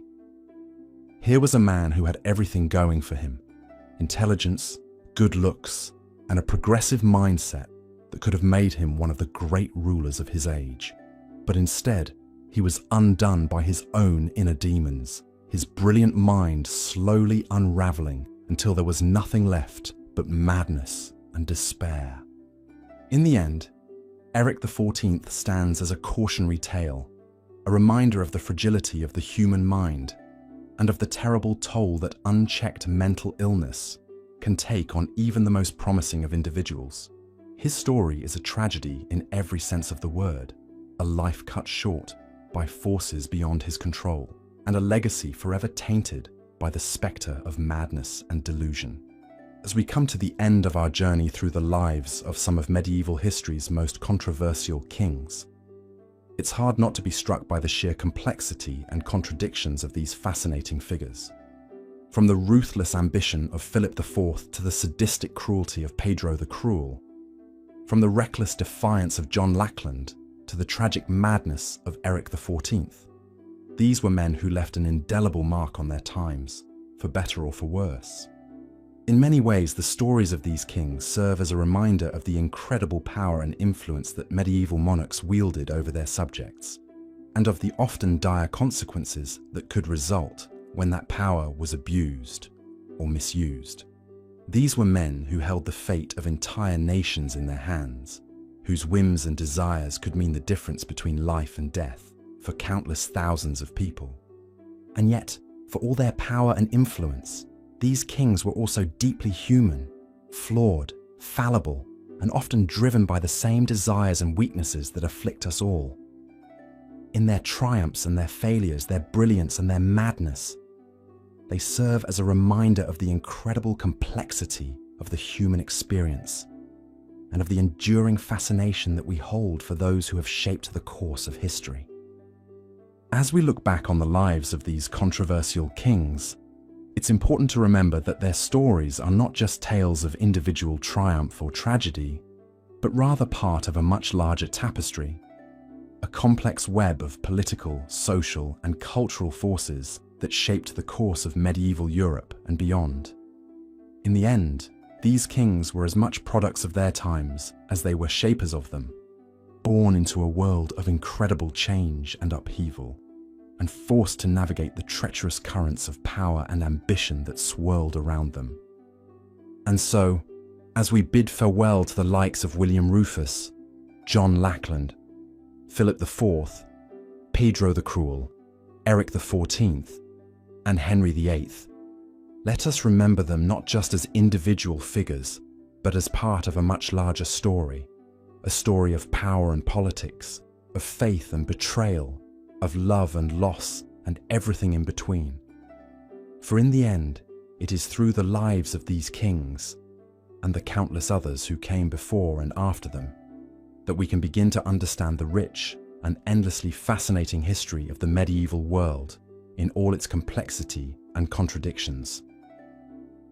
As we drift off to sleep, let us carry with us a newfound appreciation for the incredible stories and personalities that have shaped our world, and a renewed sense of wonder at the enduring power of history to captivate, inspire, and transform us all.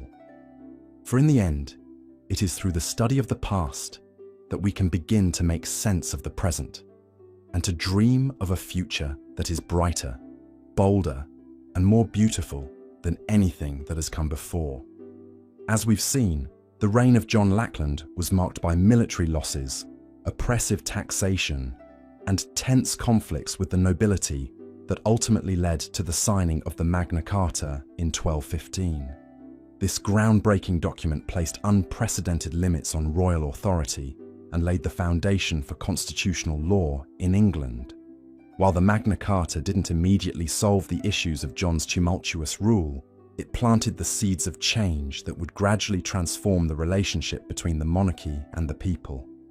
But John was far from the only English king to leave a controversial legacy. Nearly 300 years later, Henry VIII would shake the very foundations of English society, religion, and politics with his unprecedented split from the Catholic Church. Born in 1491, Henry was never supposed to be king.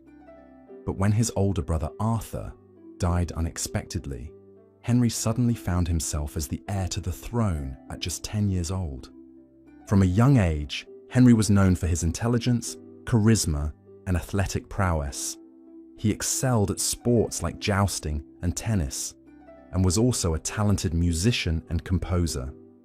When he ascended to the throne in 1509 at age 17, hopes were high that he would be a brilliant and benevolent ruler. And for a time, he was. In the early years of his reign, Henry won widespread praise for his generosity, charm, and military victories against France. He and his first wife, Catherine of Aragon, were a glamorous and popular couple, presiding over a lively court filled with masques, feasts, and tournaments. But behind the scenes, trouble was brewing. After nearly 20 years of marriage, Henry had become increasingly desperate for a male heir to secure the Tudor dynasty. Catherine had borne him a daughter, Mary, but the baby boy she conceived never survived. Henry became convinced that God was punishing him for marrying Catherine, who had briefly been married to his late brother. When the Pope refused to annul the marriage, Henry took matters into his own hands. In a shocking move that reverberated across Europe, he broke with the Catholic Church, declared himself the supreme head of the Church of England, and married Anne Boleyn, one of Catherine's ladies-in-waiting. The English Reformation had begun, launching a tumultuous period of religious and political upheaval. Henry dissolved the monasteries, seizing their wealth and property for the crown. He ordered English translations of the Bible to be placed in every church, and he brutally suppressed any opposition to his new role as spiritual and temporal leader of England. But even Anne Boleyn could not give Henry the son he so desperately desired. After just 3 years of marriage, Henry had her investigated for treason, adultery, and even incest. In a trial that shocked the nation, Anne was found guilty on all counts, despite a lack of credible evidence. On May 19th, 1536, she was beheaded on the grounds of the Tower of London, becoming the first English queen to be publicly executed.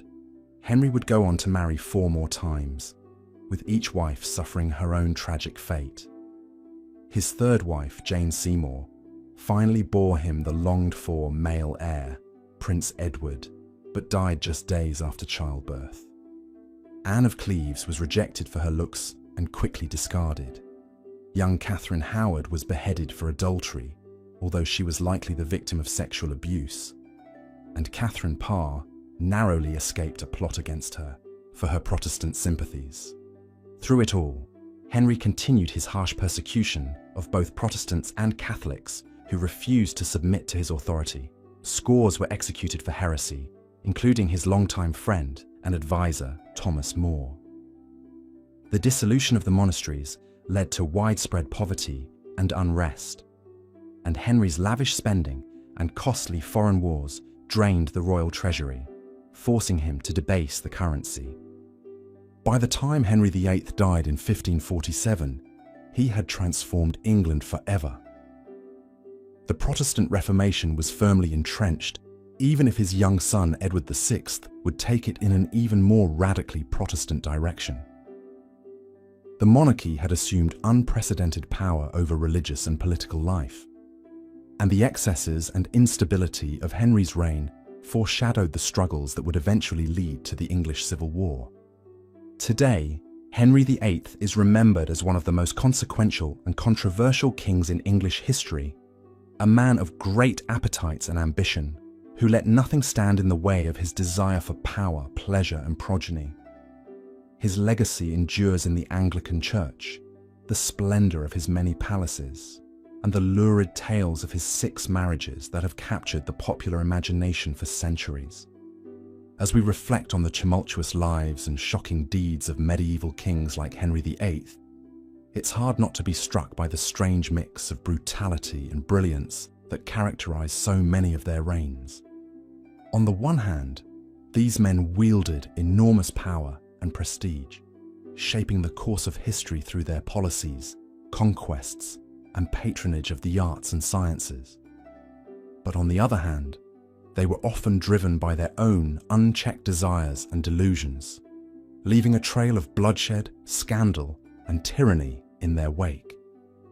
Perhaps more than anything, the stories of these controversial kings remind us of the age-old adage that absolute power corrupts absolutely. In an era when monarchs were answerable to no one but God, the temptation to abuse that power was ever present. And yet, even in their worst excesses, these kings also embodied the vibrant, colourful, and often bizarre spirit of the Middle Ages, a time when life was often nasty, brutish, and short, but never dull. As we've seen throughout this journey into the lives of the most controversial kings of the medieval world, these were men who loomed larger than life, casting long shadows over their own times and far beyond. From the alleged homosexuality of William Rufus to the murderous cruelty of Pedro the Cruel, from the religious fanaticism of Philip IV to the madness of Eric XIV, each of these kings left an indelible mark on the history and culture of Europe. Their stories are by turns tragic, farcical, shocking, and strangely relatable, offering a window into a world that can seem at once utterly alien and surprisingly familiar. For all their flaws and foibles, these kings were still human beings, grappling with the same fundamental questions of power, love, faith, and mortality that have haunted humanity since the dawn of time. Perhaps that is why their stories continue to fascinate us to this day, providing endless fodder for books, films, plays, and television shows. In a world that can often seem hopelessly complex and impersonal, there is something oddly comforting about looking back on a time when the fate of nations could turn on the whims of a single, fallible individual. And so, as we come to the end of our journey through the lives of the most controversial kings of the Middle Ages, let us take a moment to marvel at the sheer scope and strangeness of the human experience. For all the progress we have made since those distant days, we are still the same species that produce both the soaring cathedrals of Chartres and the bloody fields of Agincourt, the sublime poetry of Dante, and the diabolical tortures of the Inquisition. In the end, perhaps the most enduring lesson of the Middle Ages is simply this, that even in the darkest and most turbulent of times, the human spirit remains an indomitable force, capable of both breathtaking beauty and unfathomable cruelty. And as we drift off to sleep, let us dream of a world in which the better angels of our nature may yet prevail, guiding us toward a future of greater wisdom, compassion, and peace. Good night and sweet dreams. Philip IV's ruthlessness extended beyond the Knights Templar to his own subjects. In 1306, he abruptly expelled all Jews from France, giving them mere months to flee and seizing their property and assets left behind. This devastating decree uprooted thousands who had called France home for generations. Many Jewish families were forced to sell their belongings for a pittance before fleeing to surrounding nations. The lucky ones found refuge in regions like Provence and Roussillon, which were not yet under direct French rule. But for the rest, the expulsion meant leaving behind everything they knew and starting over in foreign lands. The official justification for the expulsion was that the Jews were guilty of usury, or lending money at high interest rates. However, this was a common anti-Semitic trope in medieval Europe, and the real motivations were likely far more cynical. By seizing Jewish property and wealth, Philip could line his own coffers and curry favor with the nobility and rising merchant class. The expulsion of the Jews was a demonstration of Philip's willingness to target vulnerable groups for his own gain. It was part of a larger pattern of persecution and scapegoating that would come to define his reign. From the Knights Templar to religious minorities, no one was safe from the French king's avarice and intolerance. The impact of the expulsion was devastating for French Jews. Some historians estimate that over 100,000 were forced to flee, though the true number is difficult to determine. Many faced violence, theft, and extortion as they made their way out of the country. Families were separated, communities broken apart, and centuries of Jewish history and culture were lost. The expulsion also had economic repercussions for France itself. Jews had played a significant role in banking, trade, and skilled crafts. Their abrupt departure disrupted commercial activities and left many nobles and merchants scrambling to fill the gaps. Some historians argue that this contributed to the economic instability that would plague France in the coming decades. Philip IV's reign was marked by a ruthless consolidation of power and suppression of perceived threats to his authority. From the disbandment of the Knights Templar to the expulsion of the Jews, he left a legacy of persecution and intolerance. His actions would have far-reaching consequences, not only for the groups he targeted, but for the very stability of France itself.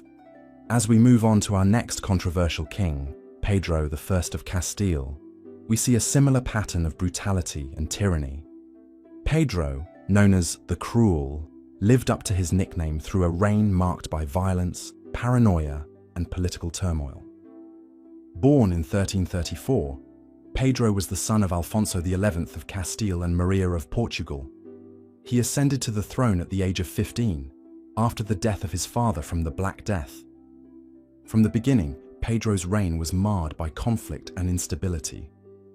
One of the defining features of Pedro's rule was his brutality towards his own family members. In 1358, he had his half-brother, Alfonso, murdered in a fit of paranoia. Alfonso had been a potential rival for the throne, and Pedro saw him as a threat to be eliminated. The murder shocked the Castilian court and earned Pedro a reputation for ruthlessness. But Alfonso was not the only family member to face Pedro's wrath. The king also turned against his own wife, Blanche of Bourbon.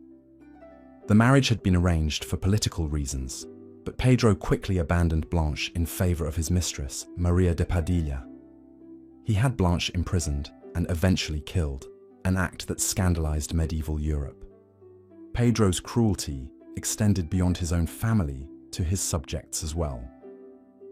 He was known for his harsh justice and use of torture against those he perceived as enemies. In one notorious incident, he had a rabbi skinned alive for allegedly speaking out against him. Such acts of brutality were designed to instill fear and obedience in his people. Politically, Pedro's reign was marked by constant warfare and shifting alliances. He allied with England in the early stages of the 100 Years' War, seeing an opportunity to gain territory in France.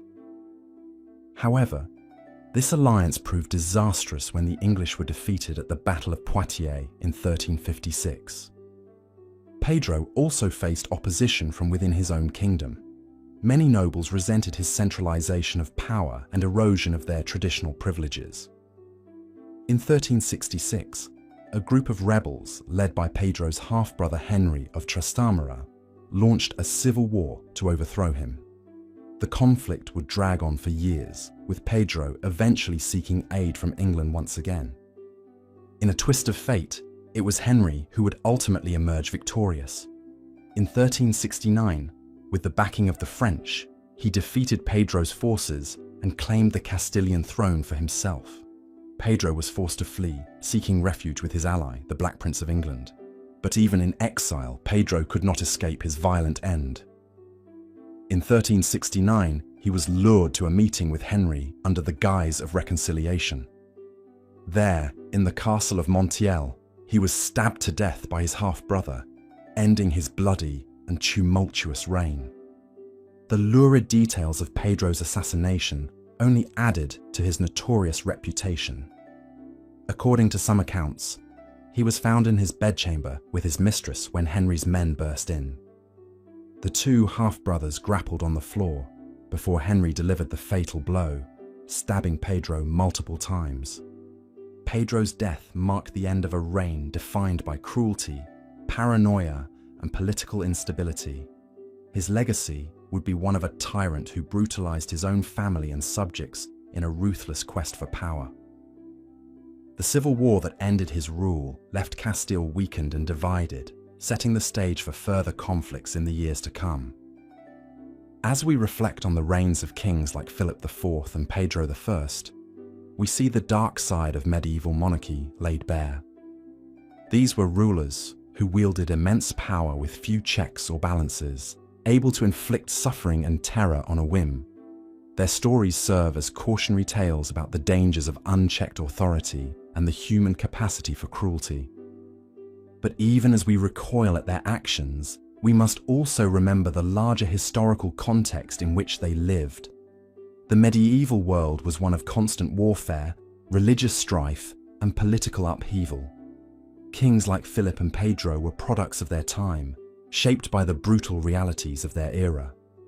In the end, perhaps the most enduring legacy of these controversial kings is the lessons they offer us about the nature of power itself. They remind us that even the most absolute authority can be fleeting, and that those who abuse their power often sow the seeds of their own downfall. As we continue to grapple with questions of leadership and governance in our own time, the stories of these medieval rulers continue to resonate, offering both warning and insight into the complexities of the human condition. Our journey through the annals of controversial kings now takes us to the tumultuous realm of 16th century Sweden and the enigmatic figure of Eric XIV. Born in 1533, Eric was the eldest son of Gustav I, the king who had established the Vasa dynasty and broken Sweden's ties with the Catholic Church. From an early age, Eric was groomed for leadership, receiving a humanist education and exposure to the arts of governance. He was known for his intelligence and cultural refinement, with a particular passion for music and architecture. But beneath this cultured exterior lay a complex and troubled psyche.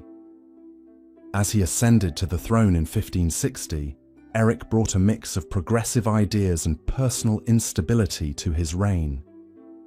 He sought to modernize Sweden's economy and military, investing in new technologies like the musket, and promoting trade with England and the Dutch Republic.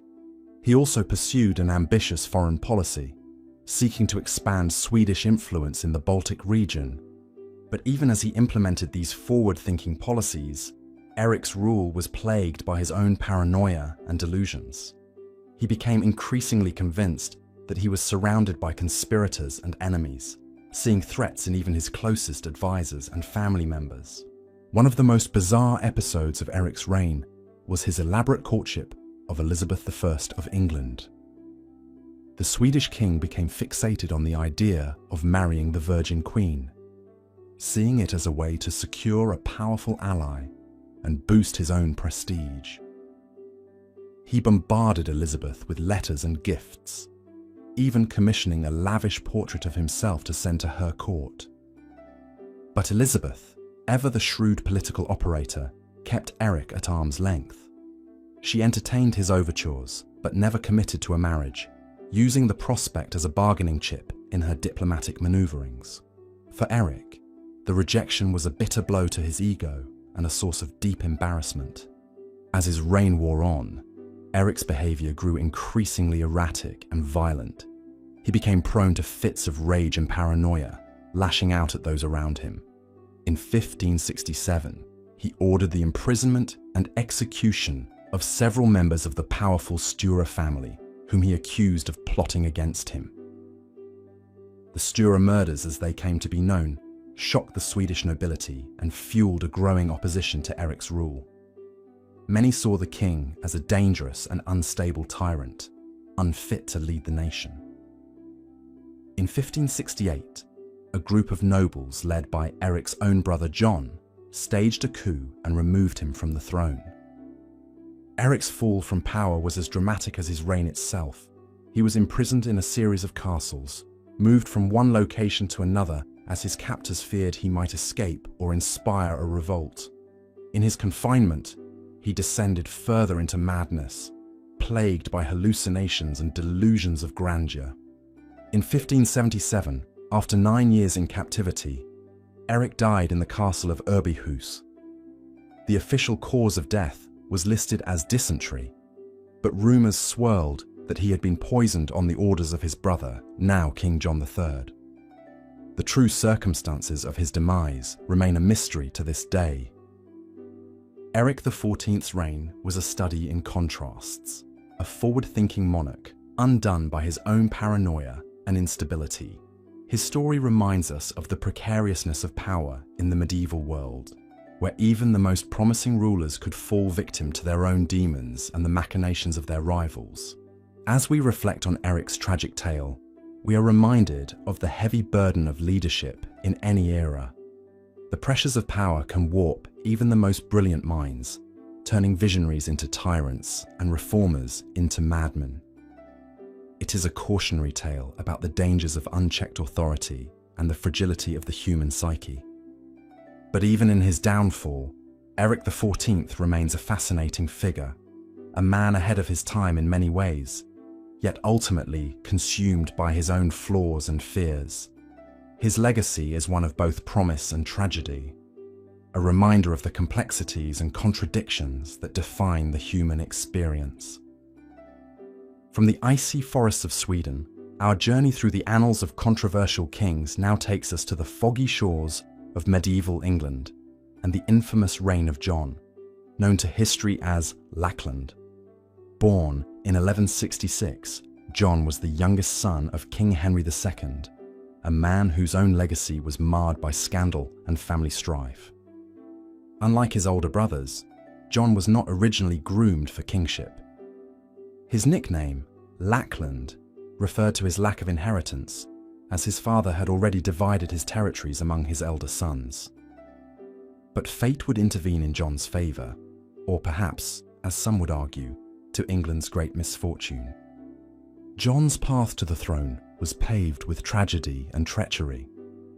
His older brother, Richard the Lionheart, died without an heir in 1999, leaving John as the next in line.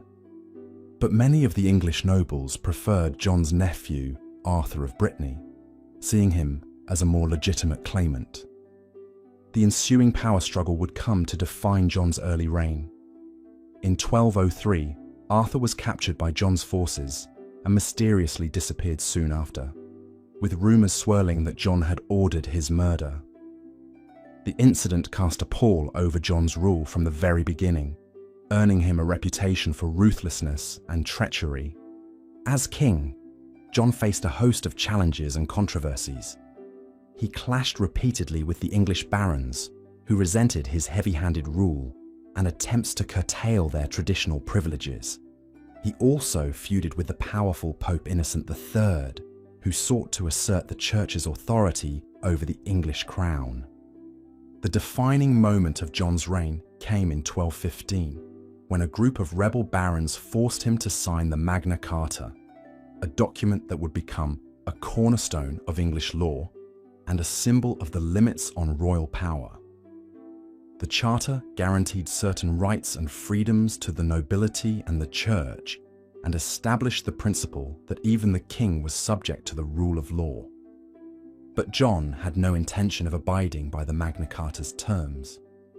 He immediately appealed to the Pope to annul the document, setting off a renewed round of conflict with the barons. The years that followed were marked by civil war and political turmoil, as John sought to reassert his authority and crush his opponents. On the military front, John suffered a series of humiliating defeats. He lost a major campaign in France, ceding the region of Normandy to the French crown. The defeat was a blow to both John's prestige and England's coffers, as Normandy had been a major source of revenue for the English monarchy. John's reign was also marred by personal scandal and tragedy.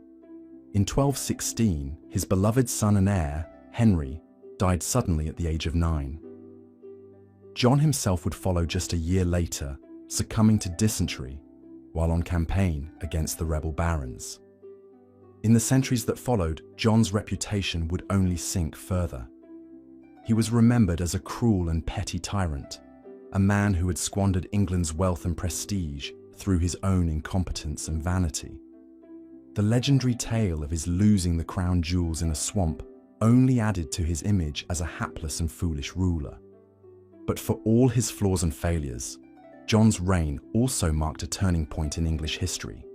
The Magna Carta, though initially a dead letter, would go on to inspire generations of reformers and revolutionaries, becoming a symbol of the fight against tyranny and oppression. In a sense, John's legacy is one of unintended consequences.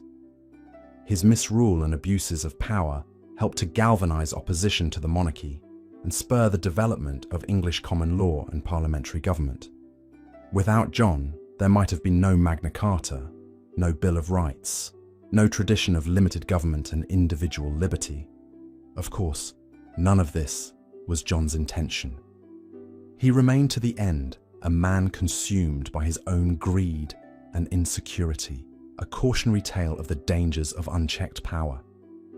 But in the long arc of history, even the most flawed and controversial figures can play a role in shaping the course of events. As we ponder John's legacy, we are reminded of the complex and often contradictory nature of human history. The same figures who cause great harm and suffering can also, through their very failures, help to spur progress and change. It is a reminder that even in the darkest chapters of the past, there are glimmers of hope and possibility. And so, we come to the end of our journey through the lives of some of the most controversial kings in medieval history. From the icy north of Sweden to the sun-drenched plains of Castile, from the intrigue-filled courts of France to the blood-soaked battlefields of England, we have seen the many faces of power and ambition, cruelty and madness. These kings were men of their time, shaped by the harsh realities of the medieval world. They lived in an age of constant warfare and religious strife, of plagues and famines and social upheaval. In such a world, power was often wielded with a heavy hand, and the line between greatness and infamy was razor thin. But even as we recoil at the abuses and excesses of these rulers, we must also seek to understand them in their historical context. They were products of a society that valued strength and ruthlessness, that saw the monarch as the embodiment of divine right and absolute authority. In their own ways, each of these kings left a mark on history.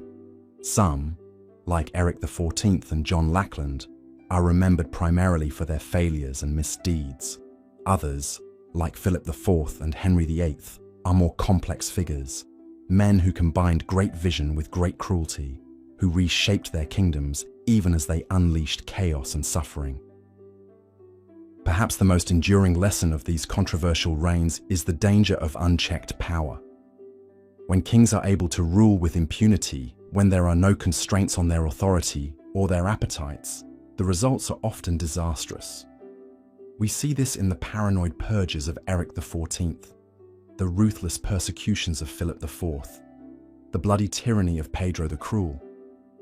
But we also see glimmers of hope and progress, even in the midst of these dark chapters. The Magna Carta, born of John's misrule, would go on to inspire generations of reformers and revolutionaries. The Protestant Reformation, sparked in part by Henry VIII's break with Rome, would reshape the religious and political landscape of Europe. In the end, the legacy of these controversial kings is a reminder of the enduring human struggle for justice, for freedom, for a society in which power is not concentrated in the hands of a few, but shared among the many. It is a struggle that continues to this day in nations and communities around the world. As we reflect on these stories of power and ambition, tyranny and resistance, we are reminded of the words of the great medieval poet Dante Alighieri. The hottest places in hell are reserved for those who, in times of great moral crisis, maintain their neutrality. These kings, for all their flaws and failings, were not neutral figures. They shaped the course of history, for good and for ill. They remind us of the heavy burden of leadership, the temptations and perils of power, the fragility of even the mightiest thrones. And so, as we drift off to sleep, let us ponder the lessons of these controversial reigns. Let us seek. Of course, not all kings in the Middle Ages were quite so controversial or despised. Take, for example, Louis IX of France, better known as Saint Louis. He was a pious and just ruler, renowned for his fairness, integrity, and devotion to the Catholic Church.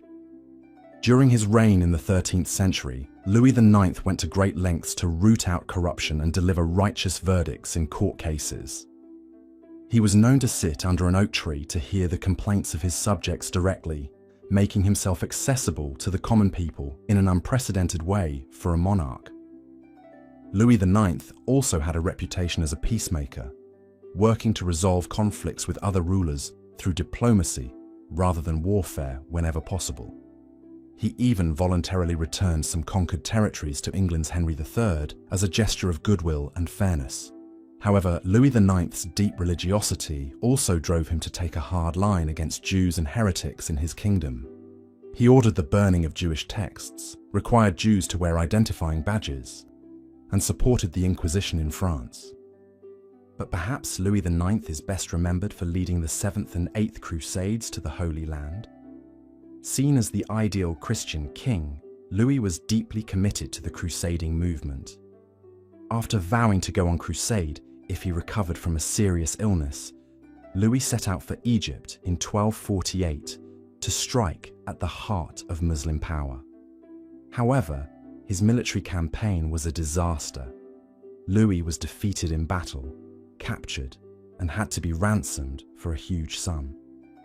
Undeterred, he attempted another crusade in 1270, this time targeting Tunis. But the expedition was again a failure, and Louis himself died of dysentery in the sweltering North African heat. Despite the disastrous outcome of his crusades, Louis IX was revered for his piety and selfless devotion to what he saw as a holy cause. He fasted, prayed intensely, and performed acts of charity and humility, such as washing the feet of the poor. Chroniclers marveled at his religiosity and uprightness, which stood in stark contrast to many of his less scrupulous royal contemporaries. Louis IX was canonized as a saint in 1297 by Pope Boniface VIII, cementing his legacy as the ideal Christian monarch. The cult of St. Louis flourished in the centuries that followed, with his reign seen as a golden age of justice, chivalry, and righteousness. But in many ways, Louis IX was an outlier among medieval monarchs, the exception that proved the rule. Most kings were concerned with more earthly matters, like expanding their power, eliminating rivals, and enriching themselves and their favorites. Indeed, the reigns of controversial kings, like those we've explored in this program, were in many ways closer to the norm in the Middle Ages. The medieval period, was a time of immense instability and shifting power dynamics when kings ruled absolutely and often violently. In a world without democracy or constitutional rights, the whims and appetites of individual monarchs could mean the difference between prosperity and ruin, peace and bloodshed. Without the constraints of modern political systems, medieval kings were free to engage in all manner of shocking and outrageous behavior. They waged endless wars against their neighbors, brutally persecuted religious minorities, and imposed backbreaking taxation on their subjects. They plotted against and even murdered their own family members in struggles for power. They abandoned their spouses for lovers, broke sacred oaths, and defied the authority of the church. In short, they were free to act on their basest impulses and darkest desires. Of course, this is not to say that all medieval monarchs were bloodthirsty tyrants or debauched libertines. History has judged some, like Louis IX, to be saintly and just rulers, and even the most controversial kings had their moments of mercy and goodwill. But what's undeniable is that the medieval period was a time of extremes, when the unchecked power of kings led to some of the most shocking and dramatic episodes in European history. In a world so radically different from our own, it can be hard to understand the mindset and motivations of medieval monarchs. They lived in a time of constant warfare, religious fervor, and superstition, when life was often brutish and short. In such an unforgiving milieu, perhaps it's no wonder that so many kings resorted to ruthlessness and depravity to survive and succeed. Regardless, the complex personalities and scandalous deeds of the most controversial kings continue to captivate us centuries later. Their lives are like something out of Game of Thrones or The Lord of the Rings, full of bloody intrigue, shocking twists, and larger-than-life characters. But the most astonishing thing of all is that their stories are real, preserved in the pages of history for us to marvel at today. So while we may recoil at their cruelty and shake our heads at their excesses, there's no denying that medieval kings like William II, Philip IV, Pedro the Cruel, and the others we've met in this program led extraordinary lives in extraordinary times. They may not have been good, but they were undeniably fascinating. The kind of figures that populate our most lurid fantasies and memorable nightmares. And really, what more can you ask for when drifting off to sleep? So let the Machiavellian plots and battlefield bloodshed fade into the background as you slip into slumber. Rest easy knowing that, whatever your worries, you will likely never have to depose a deranged monarch or evade a murderous usurper. For all their flaws, we must admit that the scandalous kings of the Middle Ages make our modern lives seem wonderfully dull in comparison. As your eyes grow heavy, take a moment to appreciate the comfortable banality of the 21st century. Then, let the riotous pageant of the medieval past carry you off to strange and thrilling dreams of castle intrigues and unholy crusades. The controversial kings beckon from the distant reaches of history, inviting you to marvel at their audacious lives as you slip into the welcoming embrace of sleep. Good night, dear listener, and don't let the Plantagenets bite. And so, as we've seen, the reigns of these controversial kings were marked by scandal, brutality, and the relentless pursuit of power at any cost. From William II's rumoured homosexuality and contentious relationship with the Church to Philip IV's ruthless suppression of the Knights Templar and expulsion of the Jews from France, these monarchs left an indelible mark on the medieval world. Pedro I of Castile, known as Pedro the Cruel, lived up to his moniker with a reign characterized by murder, abandonment, and a dramatic assassination in his own bedchamber. Eric XIV of Sweden, despite his progressive policies, descended into paranoia and delusion, ultimately meeting his end at the hands of his own brother. John of England, the infamous John Lackland, found himself at odds with his own nobility, resulting in the groundbreaking Magna Carta that would forever limit the power of the monarchy.